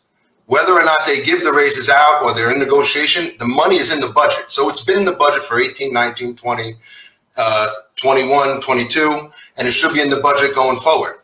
So when we're working, when we're at a raise, we are doing it with the thought process that, yes, we're going to make that money back. Eventually, we're going to get a contract, whatever it is, and we're going to get that raise for all the time that we put in and all the hard work we put in for those years. You know, just in the past 2 years, we're dealing with inflation at almost 14%. So and even in the years when we weren't dealing with all this crazy inflation, it still was 2-3%. So the prices of living has gone up almost 20-something% in that same time frame, and she's offering us nothing. And that's going to put us, if we were to sign that deal, we would be about 35 to 40% lower than anybody else in Westchester County. Nobody would want to come to work here as a police officer. Forget about transfers. You're not going to have people signing up to take the test, because who would come here for, you know, $92,000 a year when they could go to anywhere else in Westchester and get $125,000, $130,000 a year? You know, you'd have to be crazy. Or, like you said earlier, you're going to get the guys and the girls that can't get the jobs in those other places to come work in Mount Vernon. So, you know, and when you get zeros for that long of a period of time, it sets you back even further because you're not compounding your pay over that time. It's another issue that we have with taking zeros. It really sets you far behind everybody else. I've talked to a couple of PBA presidents and union presidents, not even the police, union presidents. And most of them, who might not want their names mentioned here right now, most of them said they have never seen a contract offered like that before. No. Now, I can't say it never happened. I haven't looked to see if anybody's ever done that before, but from other union presidents, and not in Mount Vernon, around the county and from New York City and other places. Yeah, our attorneys represent a lot of different unions, especially out in Long Island and stuff, and when they got the offer, they almost fell off their chairs. They couldn't believe it. I mean, like I said, I wasn't expecting anything, you know, mind-blowing, but I most certainly wasn't expecting this. This was just a slap in the face. Definitely. I have heard of triple zeros. I have heard in my union circles, and I've been in the union circles for around 15 years now. Right. I specifically do workers' comp, but Okay. I have a question. I have a question that kind of it's a question and a statement, because you were talking about how many officers you lost, understood. And according to low HUD, from just when you said at the time when you took a presidency, this was written in December of 2020. It talked exactly about the 9 officers that were transferred out of the Mount Vernon Police Department. Right. Now, what says further on in the article, it says that some of the officers joined Greenburgh Police and also now police in Wapager Falls. And I bring this up specifically because I was asked to become a part of the Westchester County Police Advisory Board. Now, Okay. is that still in effect? And the reason why I'm asking that question specifically is because I was asked by my group, which is the Westchester Black Women's Political Caucus, to do an exam or do research on the diversity of the police departments in Westchester County specifically. And I say all this to say that with this police advisory board, when you're talking amongst your colleagues, do you talk about the differences between the contracts when you're in that advisory board? Are you just there to go ahead, Damon? But that advisory board has nothing to do with Mount Vernon. Yeah. First of all, that advisory board has no power to do anything. It's just a bunch of people just up there with titles and just positions and talking numbers. But not even talking numbers. Like they have no clue what is going. They have no clue what is going on in law enforcement. Those are political positions that they put their favorite peoples on so they can have titles and they could use it on their resume and it looks nice, right? They literally no. No, and I stand corrected. Understood. It has nothing. the police advisory board has no power, right? And I'm going to give you an example. When Christopher Ridley got shot, the police they came out with this whole report and everything, but they had no power to make the recommendations stick because they couldn't make the Chiefs Association do anything, right? So they're just a paperclip tiger. They're a paperclip tiger, and I'll challenge anybody from the police advisory board to debate me on that. Okay. But moving copy forward, that, Damon. Exactly.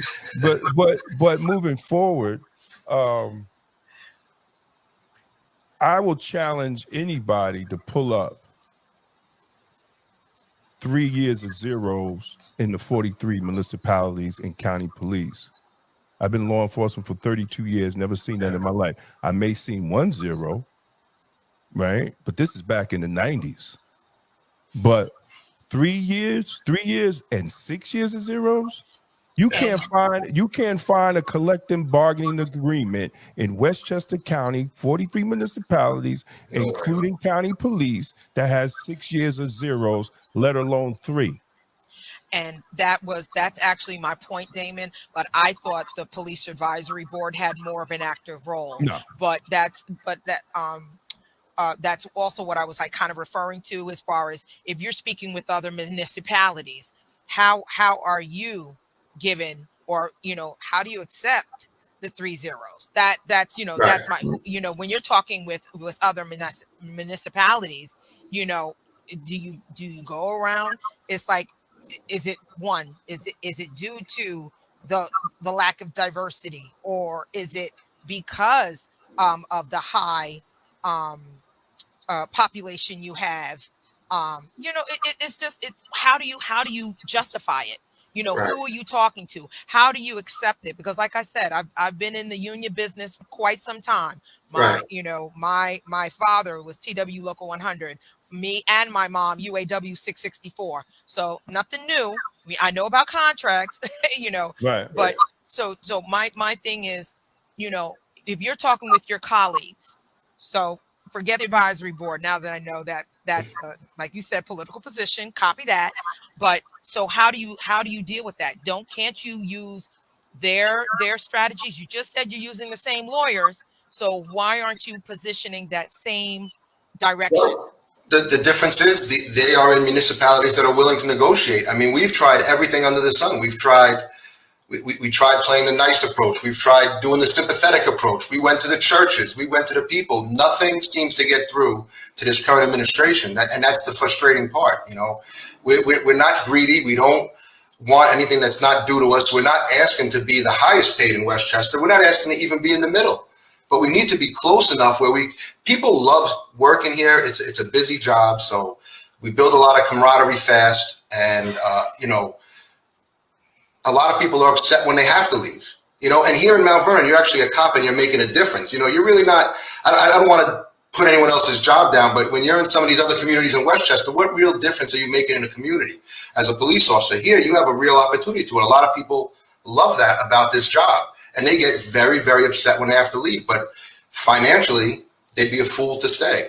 So, that's the part that drives me crazy. That's the part that's very frustrating, is that and when I say they, I mean the administration, they don't see that part of it. They don't see the value in having a strong, experienced police department that engages the community and that stays here for 20 years. And it's a shame, because again, the only people that suffer, these guys and girls that are leaving for other jobs, are going and they're getting a 35% pay increase, so they're not suffering.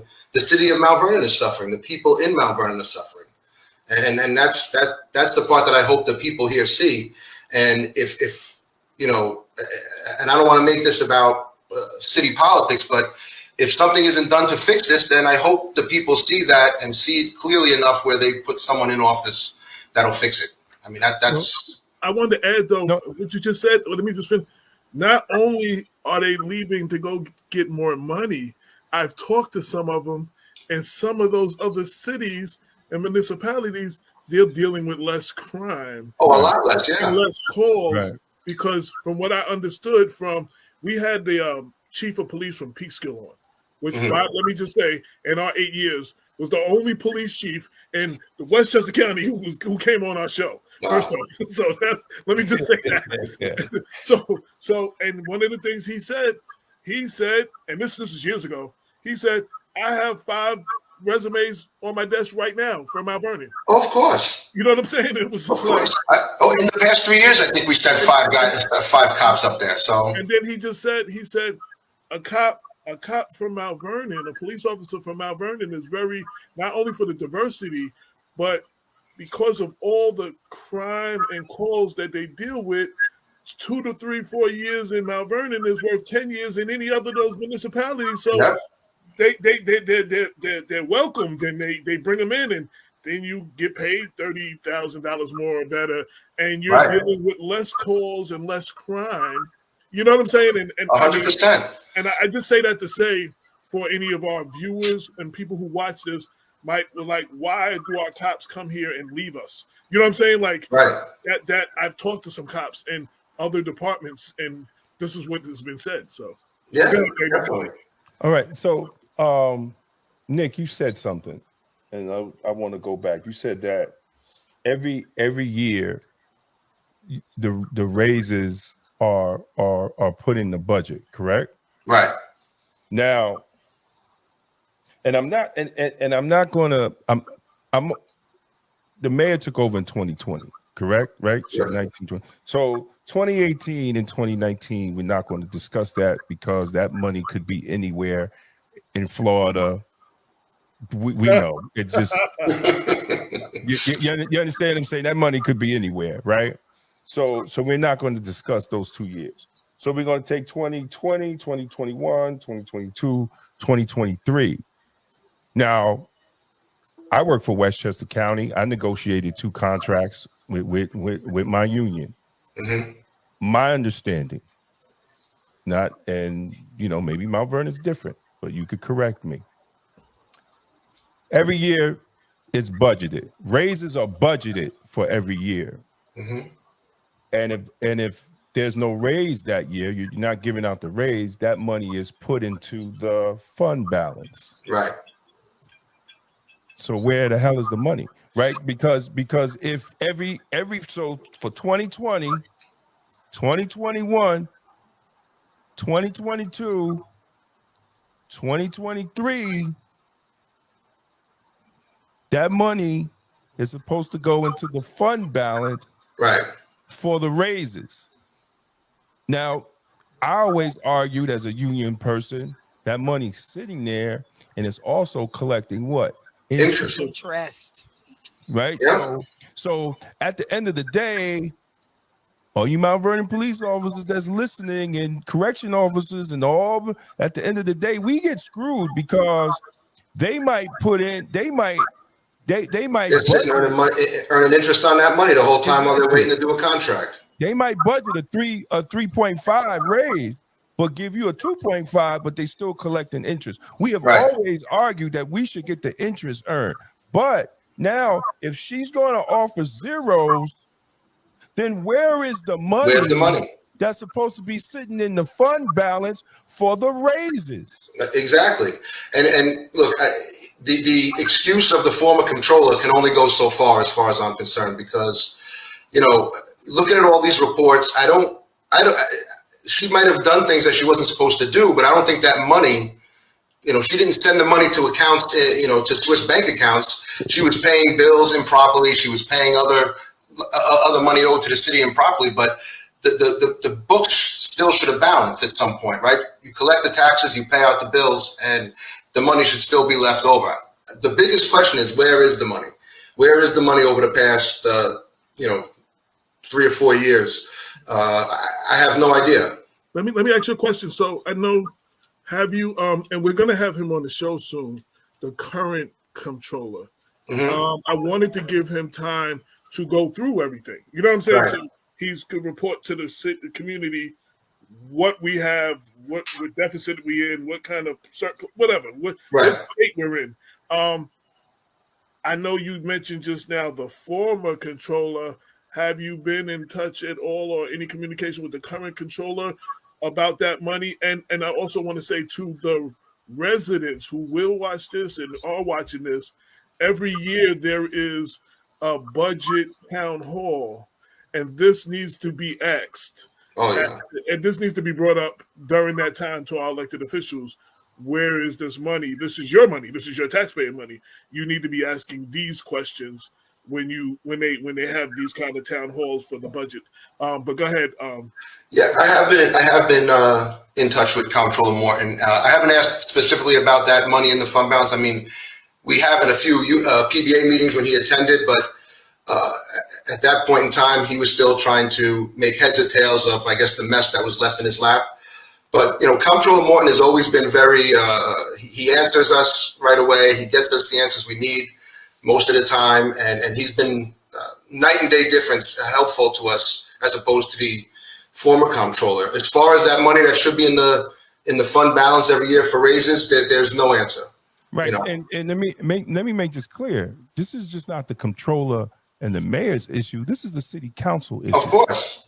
Because the city council is the one who votes to pass the budget. Right. The city council is the one, along with all the other ones, puts the budget together and votes on it. So if there is a line for raises in there, the question is, what happened? What happened to the money? Well, it's definitely something that we got to put pressure on them to look into because, And the residents need to ask that. That's what I said. The residents need to ask when I've gone to a few of those when under Maureen and I don't think I've been to any under Deborah, but I've been to all of them under Maureen. And they do one on the south side, they do one on the north side. I've gone to all of them. And the thing is, they explain whatever they explain, and then they take questions from the audience, the residents who have questions about why my tax dollars, why are we going up, or where my money's going. If this is a situation that's been going on, residents need to question this because these are your tax dollars that obviously are not going to where they're supposed to go. So what happened to the money, or where is the money? That needs to be, all of the residents need to be asking that question at those forums. Definitely, and it's way more important for the residents to ask, because when I ask, again, I'm coming from, there's a reason why I'm asking, right? And they could paint it however they want. I'm greedy, or we just want to get paid, or whatever. But, I live here, but most of the cops don't.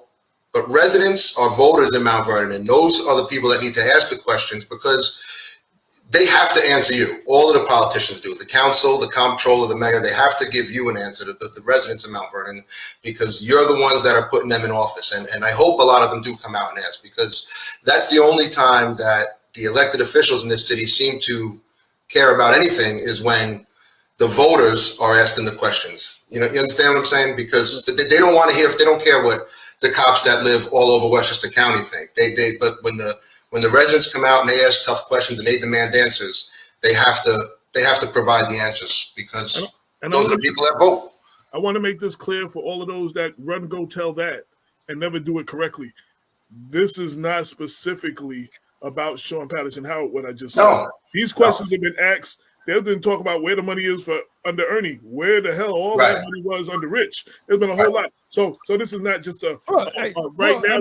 But what I'm saying, we need to be asking these questions now. I'm just saying, I'm not just attacking the current mayor. I'm just saying, but this is I'm saying what I'm talking about. So this is how the bigger picture is how government takes advantage of their civil service workers. So if you look at from 2018 to 2022, right? Inflation is the average cost of inflation is 4.36. So each year that's compounded. So you got police officers, and as I said, I gave a disclaimer, but I know firsthand on the sacrifice in time from your family to solve homicides, kidnappings, stabbings, getting guns off the street, making sure the seniors are safe, right? Making sure the kids are safe. Yeah. Right? doing all this work, and for every year, your paycheck is literally going down. It's going down. Your paycheck is going down. So this is why I say, and not only that, you work through a pandemic. We worked through 100%. A global pandemic. You just work through a couple of motherfuckers having a cold. Right. You work through a global pandemic. And again, a lot of the cops sacrificed during that pandemic. Almost all of us got sick, but on top of that, we sacrificed our vacations, days off. We came in when we weren't expecting to, worked all through the summer, because we was always short-staffed with all the people being sick and whatnot. So we gave up a lot. In the last 3 years, we sacrificed a lot for the city. We did it without asking for anything in return. And all they've done from us is take from us and offer us this contract. Yeah, and I know I spoke to certain officers where y'all have, came in contact with people who were infected, and y'all got infected, and then had to stay somewhere so your family didn't get. So you wasn't even able to be around your family. Exactly. You had to stay somewhere else so you don't go home and infect your whole family. 100%, yeah. And I've had these conversations had with me, and let me go back to what I was saying. And the reason I said that because, we have a political thing where everybody wants to pass the buck. Everybody wants to talk about what the person did before them. Mm-hmm. Now this does apply to our current mayor. Right now, you are the CEO. You are the head person. When you ran, and I wrote this and spoke to her several times, so there's not me beating her up. She's heard me say this.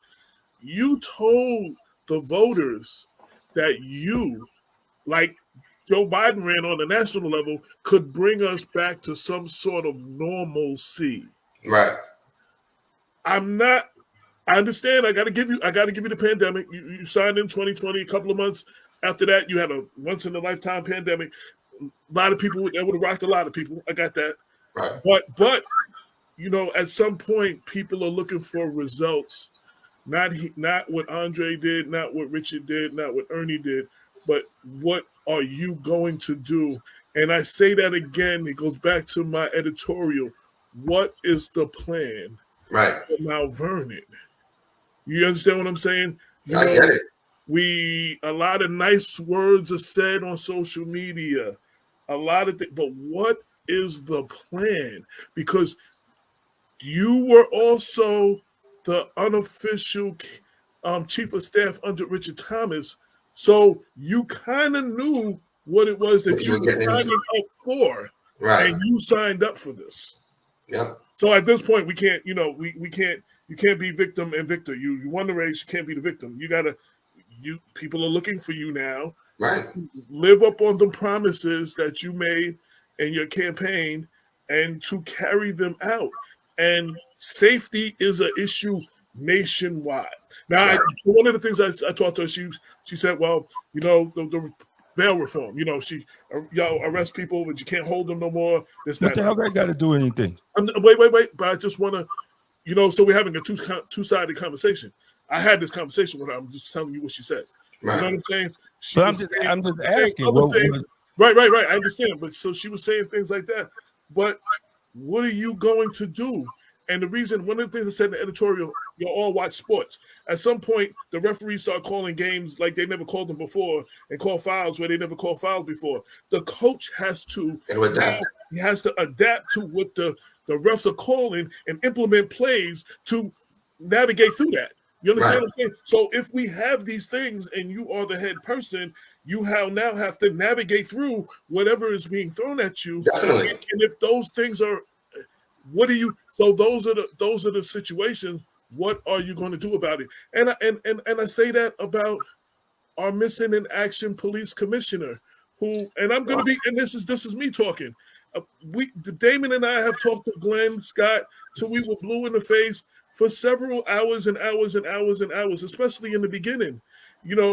I remember being on vacation and some of the things we talked about, he was like, yo, he wasn't, I guess he was retired during some of the stuff those cases that they were talking about. So I sat there and spent one day sending him 31 links to all the stories. So he would have date and time, because it's hard to look up something if you don't have at least the month, you know, or the year. Right. You know, I armed him with that. You know what I'm saying? We talked a lot to him, that me, myself, and me and Damon himself. So again, when I mention your name, like with everybody else, we've talked to you. Right. I have not seen. I heard what you told us. I heard what you told us you're working with. But in all of these shootings and all of these situations, the one person I do not see or hear from is the police commissioner. Where are you, Glenn? Then this is AJ. Just for all that go back, this is AJ Woodson specifically talking to Glenn. Right. You know what I'm saying? Well, look, we feel the same way because we have a lot of issues that we want fixed at the police department, and obviously he's the buck stops with him inside the police department, and we've gone to him many times. He doesn't even, at this point, he doesn't even really respond to the PBA anymore.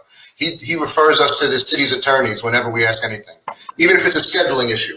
I mean, we can't get anything done through him. So I'm looking for him myself, AJ, to be honest. You know what's not normal is people not getting a raise that worked through a pandemic and then making less money as people in City Hall that was home on Zoom meetings. That's not normal. No. That is bullshit. And that just don't go from Mount Vernon. I send that message to Westchester County too, because our raise is coming up, right? So that's total disrespectful. No, you know what? I can't even get it because I see it. I see it as a family member of a police officer watching my wife do the work that she do, and to offer her some zeros is crazy. It's so crazy. I take it personal because it's like basically fuck you going out here solving all these crimes and putting people in jail and doing all that, and then you just I'm just gonna give you a zero for that. But the people in City Hall get raises. Yeah. And every cop in that department feels that way. Every cop feels disrespected. Exactly. They let me tell you something. Meetings in their underwear. Let me tell you something about taxes. You gotta be kidding me. My sister lives in Loudoun County of Northern Virginia, one of the wealthiest counties in the country. Her taxes are high, but one thing she says she doesn't have a problem with it because every time she leaves her house, she can see her her dollars at work. Right. You understand? I say that to say I'm not saying that we need to raise any more taxes though. But if you had a small increase, just a small increase, and we could see the effect of our taxpayer dollars at work, like our police officers being paid or whatever, you know what I'm saying? Like you might be able to stomach that a little bit. Okay, it's a little higher. You're raising taxes and there's no results. But the problem is the taxes are so high in Mount Vernon and there is no results. And that's when people have problems. You'll pay more if you see your taxpayer dollars at work. But when you pay the highest taxes in the county, you know what I'm saying, and your property, you have nothing to show for it. And your property's valued lower now because it's in Mount Vernon. Take them same houses and put it in Pelham Manor, it might be 1.5 million. Right. You understand what I'm saying? So 100%. So I mean, we have a lot of problems here, but at this point, it's got to be, what are you going to do? What is the plan? Something has to be implemented, and it has to come from the top. Because in all the stories that I've done, anytime that they have problems, it's because of leadership. Right. City Hall leadership and police leadership. You understand what I'm saying? Administration. And that's when, and if they don't have a plan, everything's all willy-nilly. You know what I'm saying? I say it all the time. We are a rudderless ship. We have no captain. Nick, we're just listening in the sea. I have a question, Nick. What is the route to arbitration, and how is the city? Because I know if we will go to arbitration, it would be just about the raises, it'd be just financial, right? Right. And a lot of times it would be based on, we will bring in the comparative police departments in the years that they those and show, all right, these 6 years they got this, and this. You know, Right. we're comparable, and and a lot of times, we make it easy. We just ask for what county PD got, right? Because we can't get no different. Fire department got a raise, even though they had to go to court for it, right? They still got a raise. Now, moving forward, if you will have to go to arbitration, would that be the same route? So we're on the verge of being in arbitration. Our mediation ended with this proposal. Our lawyers have sent notice to the mediator that we're so far apart, we need to go to arbitration. And she had promised at our last meeting that if this was a horrible offer, she would release us to arbitration. So we're going to arbitration. The process takes about a year, but a couple of things working in our favor. One, you can't do worse than a 0, right? So we have nothing to lose there. Exactly. Our comparables are New Rochelle, White Plains, and we even using the fire department in Mount Vernon, because for the past 50 or 60 years, whatever raise the fire department got, we always got. So, I mean, worst case scenario in arbitration, it would be a couple of % for each of those years. And they normally only do 2 years in arbitration, so it would be 18 and 19. And, we basically have nothing to lose. So that's where we're headed right now. Okay, and that's good. But I'll say it here, and I said it, I think on your thread, Nick. I'm questioning if she wants to be mayor. What mayor is going to go in election year? What mayor is going into election year? And this is straight politics. It's nothing personal, but no mayor, no elected official. Let's put it that way. No elected official over a municipality goes into their re-election year battling the police. No. And especially offering them such a terrible deal. I that's what blew my mind the most. I just couldn't get over the fact that she was gonna, that was her offer going into this election year. It made no sense to me. To add to that, de Blasio can testify. Once you lose the police department, you will not win re-election. Because if that's arbitration is going to take a year, she's going into the primary, without a contract with police, exactly. And then she's opening up the can of worms of where's the money, and not only that, she's putting her city council people in jeopardy too, because they're going to have to answer where the money is. And even with the city council, another thing I'm shocked at, especially the last 3 councilmen that ran on the Mount Vernon Forward ticket. We had Danielle Brown, Ed Poteet, and Caitlin Gleason. They all came to our PBA meeting and told us how hard they were going to fight to help us get a raise. And they've been completely silent, especially publicly, ever since this offer has been made. No one has chimed in. No one has said a word. And that's a little disheartening as well, because they made a lot of promises. They didn't promise they were going to get it done, but they promised they were going to try. And they seem to have just vanished as soon as that offer came out. They've never mentioned a thing about it. And that's definitely disheartening to the men and women at the department as well. I just want to say, this to our audience. One, I'm very critical of the police. I'm very critical of police. So I'm usually considered anti-police. But I have to give y'all a lot of respect. That goes with our DPW as well. Especially during times of COVID. Y'all had to come in contact. We all stayed home to be safe. And y'all were out there so we could stay home and be safe. You understand what I'm saying? Like, there's a certain whatever, because you're risking time and stuff with your family to keep me and my family safe. And DPW, it can't be said enough. While we're home dry and comfortable in our homes, they're cleaning our streets, and under whatever condition they have, and whatever machinery conditions they have, they're making it happen and doing the best of what they can with what they got. And that's one thing that Mount Vernon is about. You know what I'm saying? Yeah, and I appreciate that, AJ, because we all did. All the city employees, especially when you talk about DPW, police, fire, we were out there. We always are. And I advocate, obviously, for the police department, but those other departments are in very similar situations that we're in. You know, DPW's without a contract for all that time. They got messed up equipment, messed up trucks. You know, it's not a different situation over there. We're in the same boat, you know.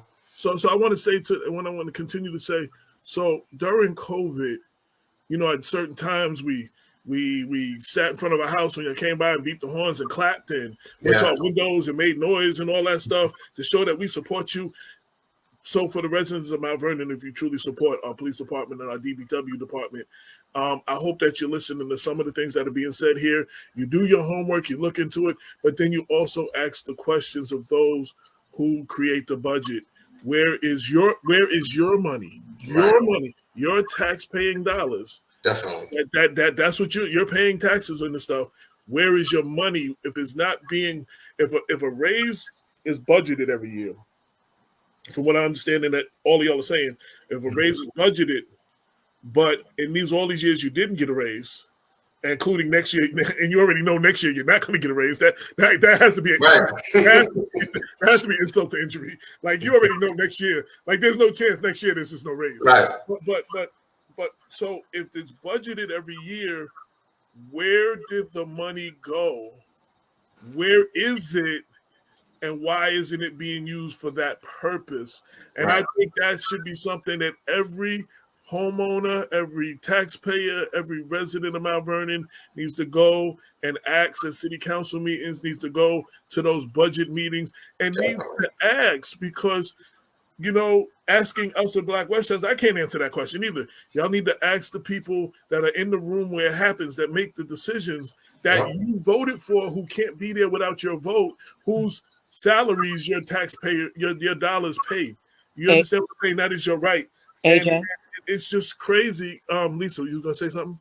As reported by Low HUD, I'm looking at what they were discussing about the city's failure to produce reliable financial reports and obtain external audits, and as well as the city's controller's inability. Now that was in 2021. When you're looking at what DiNapoli put out, what it was reported by DiNapoli's office is the $123 million budget, which raised taxes by 3.9%, was not adopted until late February again of 2021. And this is where they stated it avoided threatened layoffs or furloughs and a higher tax hike only after nearly 4.8 million from the fund balance and the city's reserves were added to the plan. So it was already investigated or audited by DiNapoli's office, and that is in a report by, let me see, dated April 16th, 2021. If you go under the state controller, it's listed under City of Mount Vernon budget review. So when you're saying where's the money, it's actually in this report. So I'm looking through it. But what happened in 2020 and 2023? Well, I want to say something though, and I just want to throw this out there. It's maybe totally off the New York State has failed the City of Mount Vernon on every fucking level. Oh, that's a fact. From the AG's office, yes, Tish James' office, to the DiNapoli's office, to whoever other organizations are supposed to come in here and do whatever. We have been begging for state help and all of these things forever. And okay, so the DiNapoli did a report.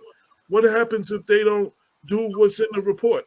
There's no or else. Like, is there? That's all you can do is just come make a report.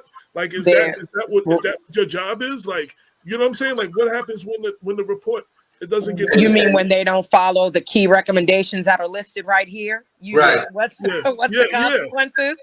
Right, because there's you know, we've had people come in from the state, investigate a whole bunch of people, or say they come in to investigate a whole bunch of people, claiming to put people in jail for doing certain things, and don't do.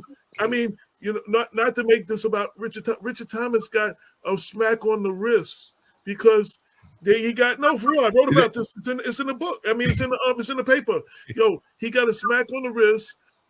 And then he was only the only thing that he couldn't do was run for election the next year. There was no fucking election in Mount Vernon the next year. It's like telling me I can't drive down a one-way street that I already can't drive down. Like a real punishment would have been a 5-year ban that would have took him out of this next mayor race or something. That might have been a punishment. But that's how you know. That's how you know. Tish James will never put Trump in jail. She couldn't even put Richard Thomas in jail. And so, right? How you gonna put Trump in jail and you couldn't put Richard Thomas in jail? So we have to stop, you know. And I'm sorry, Nick, to say that, but in front of you, but it is what it is. But we fall for, oh, I'm going after Trump. She couldn't put Richard Thomas in jail, so she's never gonna put Trump in jail. He's a OG, triple OG, rich gangster, right? So you ain't put it. So I mean, the state has failed Mount Vernon on multiple levels, on every level, and which I always tell the people that live in Mount Vernon that they need to sue the county and state for reparations because they have purposely put Mount Vernon in this condition, and they haven't give Mount Vernon the resources. They've stripped us of resources. Okay, gentlemen, I'm about to call you. I'm about to call you to task now because this is part of the problem when it comes to holding our elected officials accountable. Because you just said something very important, AJ. Okay, so this was 2021. These were supposed to be key recommendations. Now, if these key recommendations were not followed, didn't we just reelect DiNapoli to office?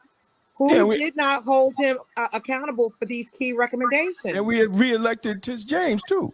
I'm just saying. Well, so like I said, it is what it is. What does that mean in the greater things of democratic politics and bullshit? Right. What does that mean? What does that mean? We just talked about how we, as a people, why there's a whole list. There's key recommendations. It took me 2 seconds to find it. So who's not watching the watcher?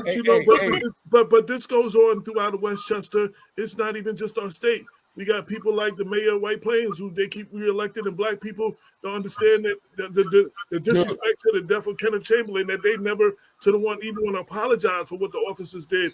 And Paul Feiner keeps getting reelected, and I've been hearing black people complain about him forever too. But we keep reelecting these people and keep putting these people back in office. To that I say to everybody listening, you are the problem. You get the government you deserve because you get the government you vote for. And that's look. I'm hosting. What is it? The 12th anniversary of the death of Kenneth Chamberlain this month. Yes. Next Saturday. Right, this Saturday, and I'm like, well, what else are we going to say, right? We've been standing in front of this police department for 12 years, and y'all continue to vote in the same mayor. What's the point of even coming out? Look at this governor's election. Every county that has high crime voted for Hochul. Yeah. When Lee Zeldin said on day one he's repealing the bail reform so we can lock these fools up. Now I get bail reform, but some motherfuckers need to be locked up out in the street. Let's just keep it real. Right. Let's just keep it real. And all the counties that have high crime that you can't even go out in the street, little kids getting shot by stray bullets, people getting robbed by people on scooters. This is crazy, right? They voted for Hochul. It doesn't make sense. It really doesn't make sense. So we are caught up in this democratic bullshit, and that's what we was talking an hour earlier. Black people, poor people need to start to diversify in other political parties. Right. Let me hit you in the head, Damon. Weren't we Republicans first? We were Republicans first, then we got duped with the what is it, the raw deal, the New Deal, or we got duped with the New Deal by President Johnson, and then we all ran over to the Democratic side. And under the Republicans, we have more representatives in the House than we do now. And Westchester County, the last time we had a black commissioner of the Department of Corrections was under the Republican 30 years ago, Norwood E. Jackson. We ain't seen a black man sit in that office since. Well, I'll give it to you like this. So for all our black communities and majority black communities, and especially specifically Mount Vernon, which has been black run and Democrat run for decades now. You can't blame what's going on the white man, like everything's like the white man's fault. You can't blame it on the white man. You can't blame it on Republicans because there ain't enough of them to get one of them in office. So like it's just black Democrats. I'm holding. Black Democrats. Ain't no Republican pissing in your hallway. I'm holding fast to these key recommendations. I'm sorry. I'm not letting that go. Nope. Because, here were the solutions. You did everything to keep from being in receivership. And here it is. And yet, I'm sorry. I'm not letting that go. Wait. One last thing for Nick. And it's not you directly, but if you could speak to it, since we are having a general conversation, the Department of Justice is investigating the Mount Vernon for civil rights violations or whatever. I know you don't know where that is and how that's going or anything. It's civil rights or criminology from No, it's civil rights. It's only civil rights. Civil rights. Yeah. The DOJ can only do is the Civil Rights Division. Right. It's a patterns and practice investigation. Right. Mm-hmm. Yeah. And as far as where it's going, I mean, we meet with them every time they come. The PBA meets with them, usually after or before they meet with the administration. And they have made some recommendations already, policy wise. But I don't know how much longer it's going to take. I mean, I know they're going through everything, so they could be here for another year, maybe more. Yeah. So. They don't really update us on where they are, but they have been some policy changes since they've been. Yeah. There. Usually they're going to give you a list of 10 things y'all need to change, man. Yeah, no. Believe me, and we, as the PBA, said this to the DOJ when they came. You're going to find a lot wrong with this place, and we hope you fix it, policy and procedure wise, because a lot of stuff hasn't been changed there in exactly 40 years. So. But and again, all they can do is make recommendations, right? Like all they can do recommendations, unless they come with a consent decree from the judge, and then we have to follow. Right. There'll be penalties, I guess, for the city if we don't follow it. Yeah, absolutely, it's going to be. Right now, they're doing recommendations. There's no legally binding stuff they've done to us yet, but when it's all said and done, they have a consent decree, and the city's going to have to follow those items, and they're going to check back periodically, and there'll be, I think, some sort of penalties for the city if they don't. But I've said it for the last like 20 years, right? So police departments, we found out that they focus on one police department. This is how they do it, and then all the other police departments do it. Now, if it's wrong, like some policies will copy and paste. Like, Yonkers policies was crazy because they was copy and paste. I mean, they were literally crooked in the paperwork. We was like, where'd y'all copy these things from, right? So I mean, it's the fruit of the poisonous tree. One police department does it. Oh, even though it's a bad idea, right? Then the Chiefs Association might think, oh, it's a good idea, but found out it's a bad idea. Right. So it's just updating and having the type of leadership that is willing to update policies, not just on state mandates, but on national mandates. And I think that's what the DOJ is going to do. They're going to bring it up to date, bro. And listen, I'll be the first to tell you, Mount Vernon definitely needs an overhaul in a lot of our policies and procedures, because a lot of them were written in the 90s. Exactly. They're old. They haven't been updated or looked at in 40 years. So we definitely have to go through a lot of that stuff and change it, update it to more modern policing. Exactly. And you know what? And it's unfortunate because it takes a lot of it takes a lot of work if you're willing to do it from leadership. Right. You understand what I'm saying? Oh yeah, it's a ton of work. Exactly. Right. And but who wants the DOJ to come in and have to do it for you? Well, we got no choice now, so. Exactly. So, people watching this, and they've heard a lot of the complaints and a lot of what's wrong. What can you leave them with in terms of hope or moving forward, or just not to give up? Like why? Like, I mean, because when you hear a lot of this stuff, it's just like throw your hands in the air and like, right. You give up. Like, Well, look, one thing I can tell you is we do have probably the hardest working police department in Westchester by far.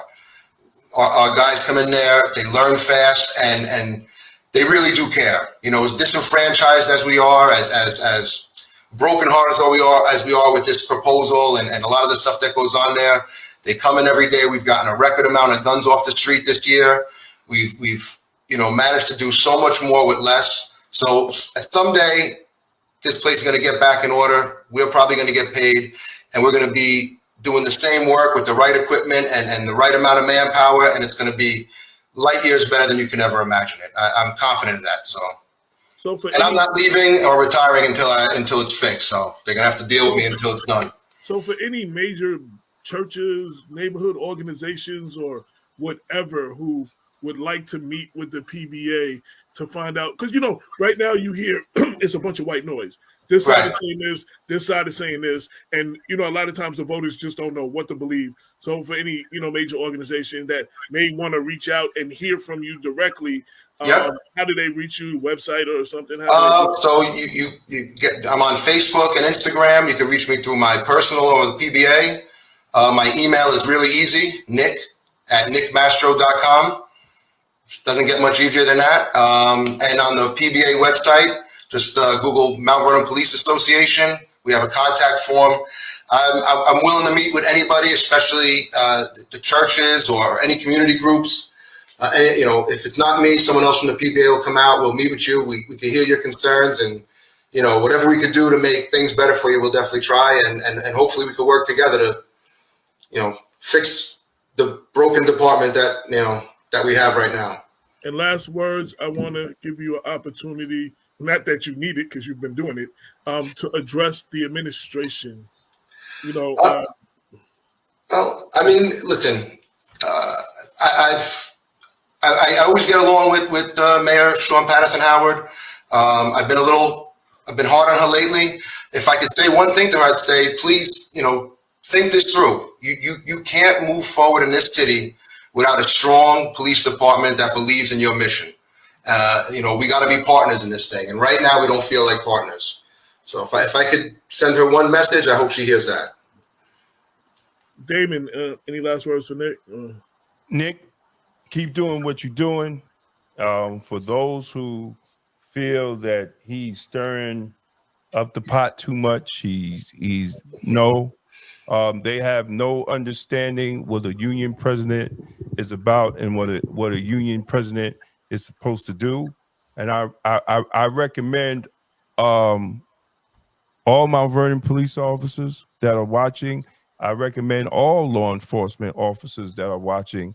If you read a book called Police, Union Power, Politics, and Confrontation in the 21st Century, New Challenges, New Issues, the second edition by Ron Dillard, and you're right on point with everything that they're saying, brother. Thank you. You're right. You're right on point. So I really appreciate it. Thank you guys too, because you guys have me on. I mean, I know, AJ, you always say people call you anti-police. I don't think you're anti-police. I think you guys are doing a wonderful job getting information out, and I appreciate giving me a little airtime to get my stuff out there. Really, we anti-bad police. That's what. I'm anti-bad police too, so we're on the same page with that. Hey, listen, Lisa, any last words? I like to be professional. That's it. Oh, absolutely.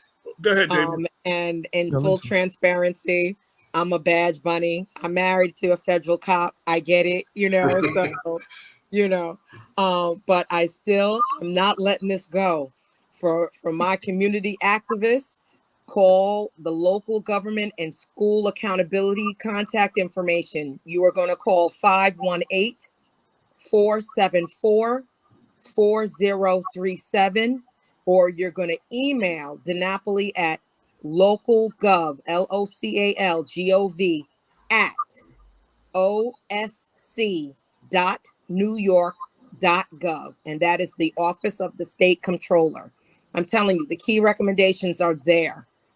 Listen, we just elected him. You have your voice. Speak now.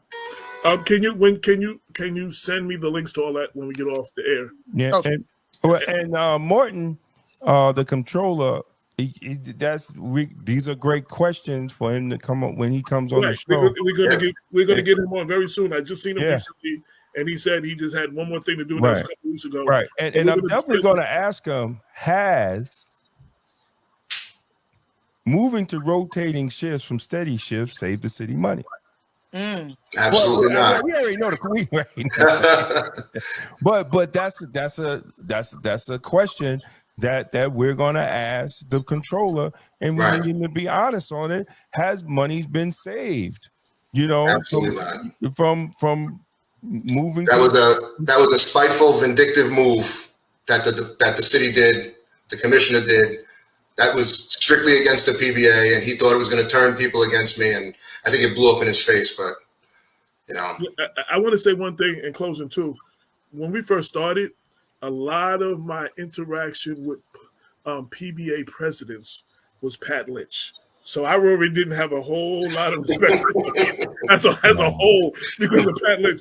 But I got to say, in talking to you and even Keith Olsen, who we don't see eye to eye on everything. right? We will come on here and have conversations, and you know, I've gotten to know him well, and then I've gotten to know you well. It gives me another perspective of the PBA presidents. A lot of my first stories were on Pat Lynch and the stuff that came out of his mouth. So I'm gonna be honest. So I just want to say that out loud, and you know, we do deal with a lot of PBA presidents and stuff, and you know what? I don't care if you see eye to eye with me. Right. The fact that if you're willing to come on and have the conversation, exactly, not only come to be heard, but to come to hear, I will always open the airwaves for you, and I will always open the door. And we can be. I mean, I've had these conversations with Republicans. I've had these conversations with people that just don't see eye to eye, like they just with our community. But you know, they were willing to come and have a conversation. And it's the only way we ever improve and move forward is by talking, right? No matter what, whether we agree or disagree. Right. Yeah, so we had a Republican come on the show. What, he was running for judge? What was the guy? And they told him, "Don't go on the show. Don't go on the show. Don't go on the show." He was like, they told him, "Well, it's not going to be a good. It's not going to be a good look for you." I don't know why they wanted me not to come here. Wait, but it gets worse. We had a lot of black Democrats who were told by the Democratic Party not to come on the show too. Oh my God! So, no, don't go on that show with Damon and them. Don't go on that show. Yeah, so I mean, you know, we're gonna ask tough questions, but I mean, anybody. Robert Kelly, I had a lot of respect for. I mean, I went into it. Mount Vernon was the only municipality with a black commissioner, and then you know, when they hired Robert Kelly, I didn't know him. I was just like, oh, so now we don't even have a black commissioner. And Robert Kelly, every time I saw him, when you're going to get me on the show, when you're going to get me on the show, and I grilled him, and I even brought one or two other people who are very advocates that are very critical, and Danette Chambers, remember? And he left her. She's never satisfied. He left her with, well, if he does everything he said he's gonna do, y'all in good shape. Like, yo, she never has a good word to say about the league. So, you know, but he was willing to come, and he even kept saying, "When you gonna bring me on?" You know what I'm saying? So, right. You know, I mean, we didn't see. And then after he made friends with us, he got fired, man. That is true. He wasn't long for that job. Yeah. But so you know, I appreciate that. And I just man. Thanks for coming, bro. Thank you guys for having me. I really appreciate it. All right, man. Have a good night. All right, guys. You too. Nice meeting you, Lisa. Thank you. This has been show episode 358. We had two great guests, great conversation. I will download this and put this up. I understand because I wanted to show the little clip of David Chappelle. YouTube and Facebook went ape shit and decided that was copyright infringement and tried to shut us down. So some pages is not streaming on and people can see. They shut down on YouTube but came back up. And so, then you got me damn near putting Facebook jail for that. Yeah. Well, you stay on their watch list anyway, so they don't need much for that. But so this will be in its entirety on Black Westchester tonight, and I will make sure to share it out so everybody can see both of the conversations. It was a very good conversation.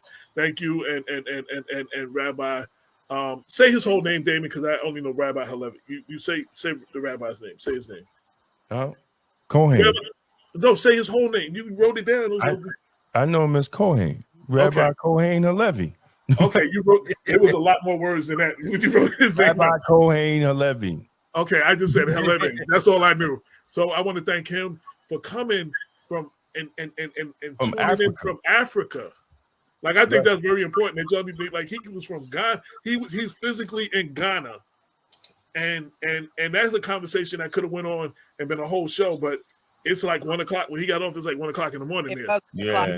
So he stayed up late to come on and have this conversation, and I definitely want to thank him for that. And he knows that he's an open door. And Nick, open door whenever you need to come on or write an editorial or whatever. And I do want to end. I really do hope. So I'm it's no secret. I've been critical of police.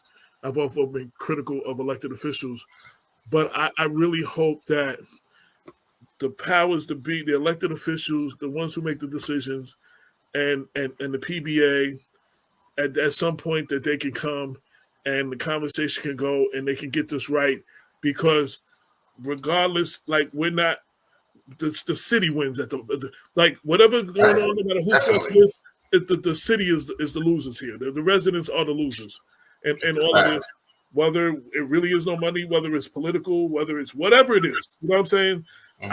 But man, Sean Patterson Howard, I wrote this in the editorial before. We elected you. You said you was going to bring us to some sort of normalcy. You said you was going to get us away from that chaos that we were having in City Hall and bring us back. We need you to deliver on that, actually. And this is out of love. You know what I'm saying? This, I've had these conversations with you. We need all our elected officials to get it right, because Mount Vernon needs a lot of work. And in a lot of situations, we can't get a lot of those other things done if we do not have our police taken care of, because we need them in so many of the situations we need right now.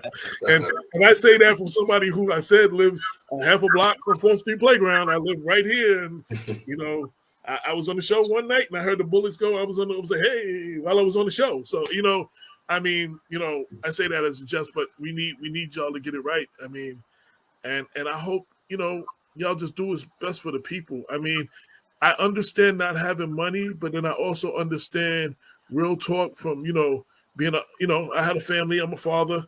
You sometimes have to make some sacrifices to get some things that are priorities done, because once they fall in line, some of the other things can be taken care of. And I'm not here to tell you how to do your job. I just want y'all to get it right and get this handled. And I'll leave y'all. And on our Monday show, the Black Westchester Power Hour, former Mayor Ernie Davis was on before us, and I was in the booth. He stuck his head in. He was like, "Did you see the contract that she gave him? What the hell was she thinking? She gave the fire department a raise. She didn't get the police a raise. You can't do that. You can't do that.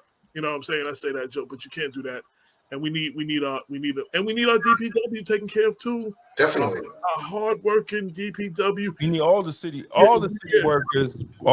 workers. Yep. Who worked through that pandemic, who came to work, and they gotta be made whole. They have to be. It's just. And it's just not Mount Vernon. Yeah, it's not. It's just nationwide. It's across the board. Every time I go to work, we have these conversations at work.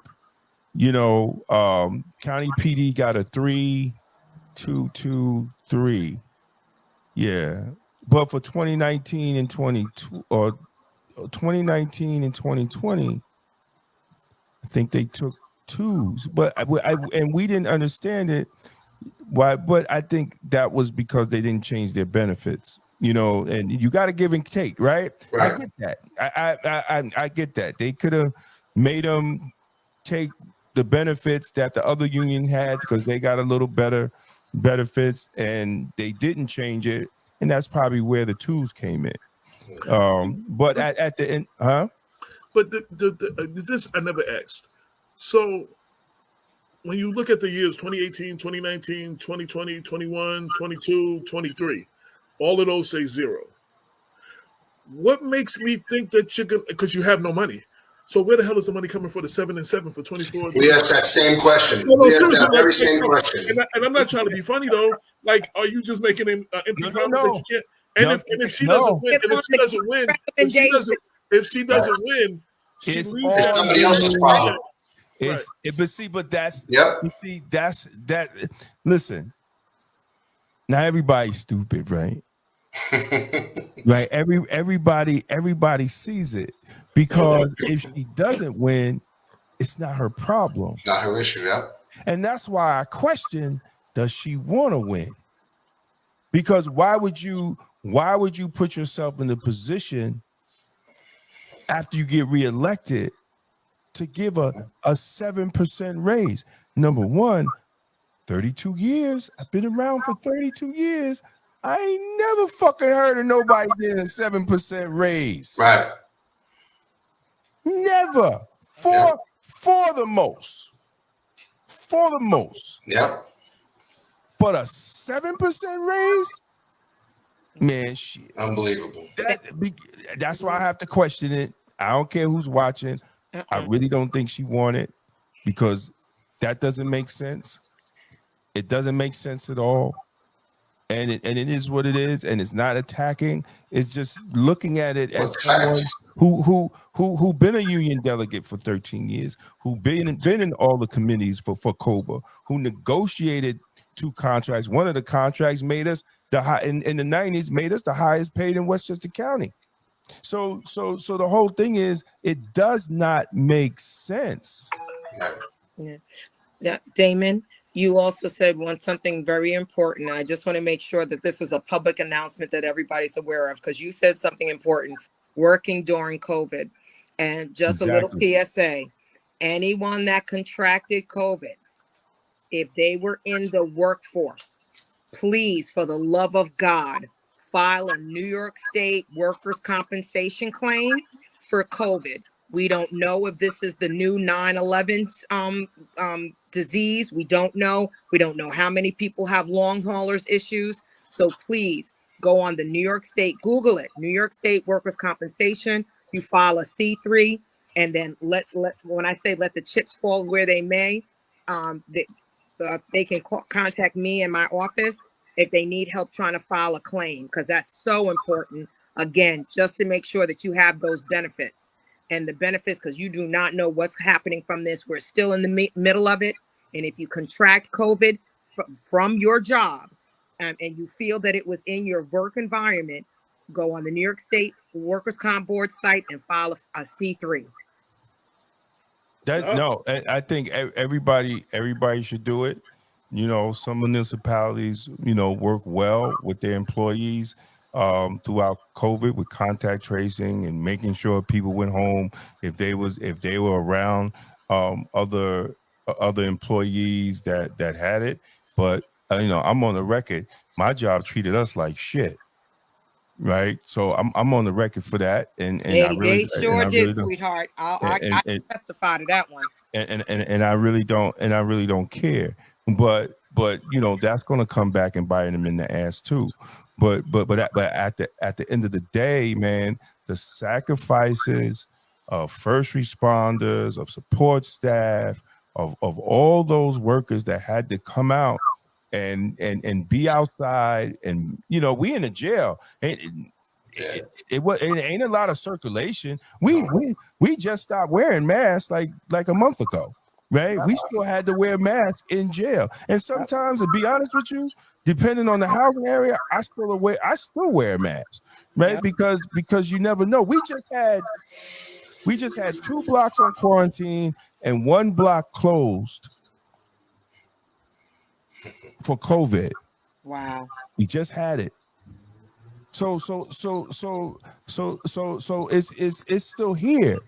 Yes. You know, let's not get it twisted. But as law enforcement, we're still dealing with it, and they really don't give a damn about it. They talk that shit. They on, oh, you gotta support these people. But when it comes down to give us some money, right?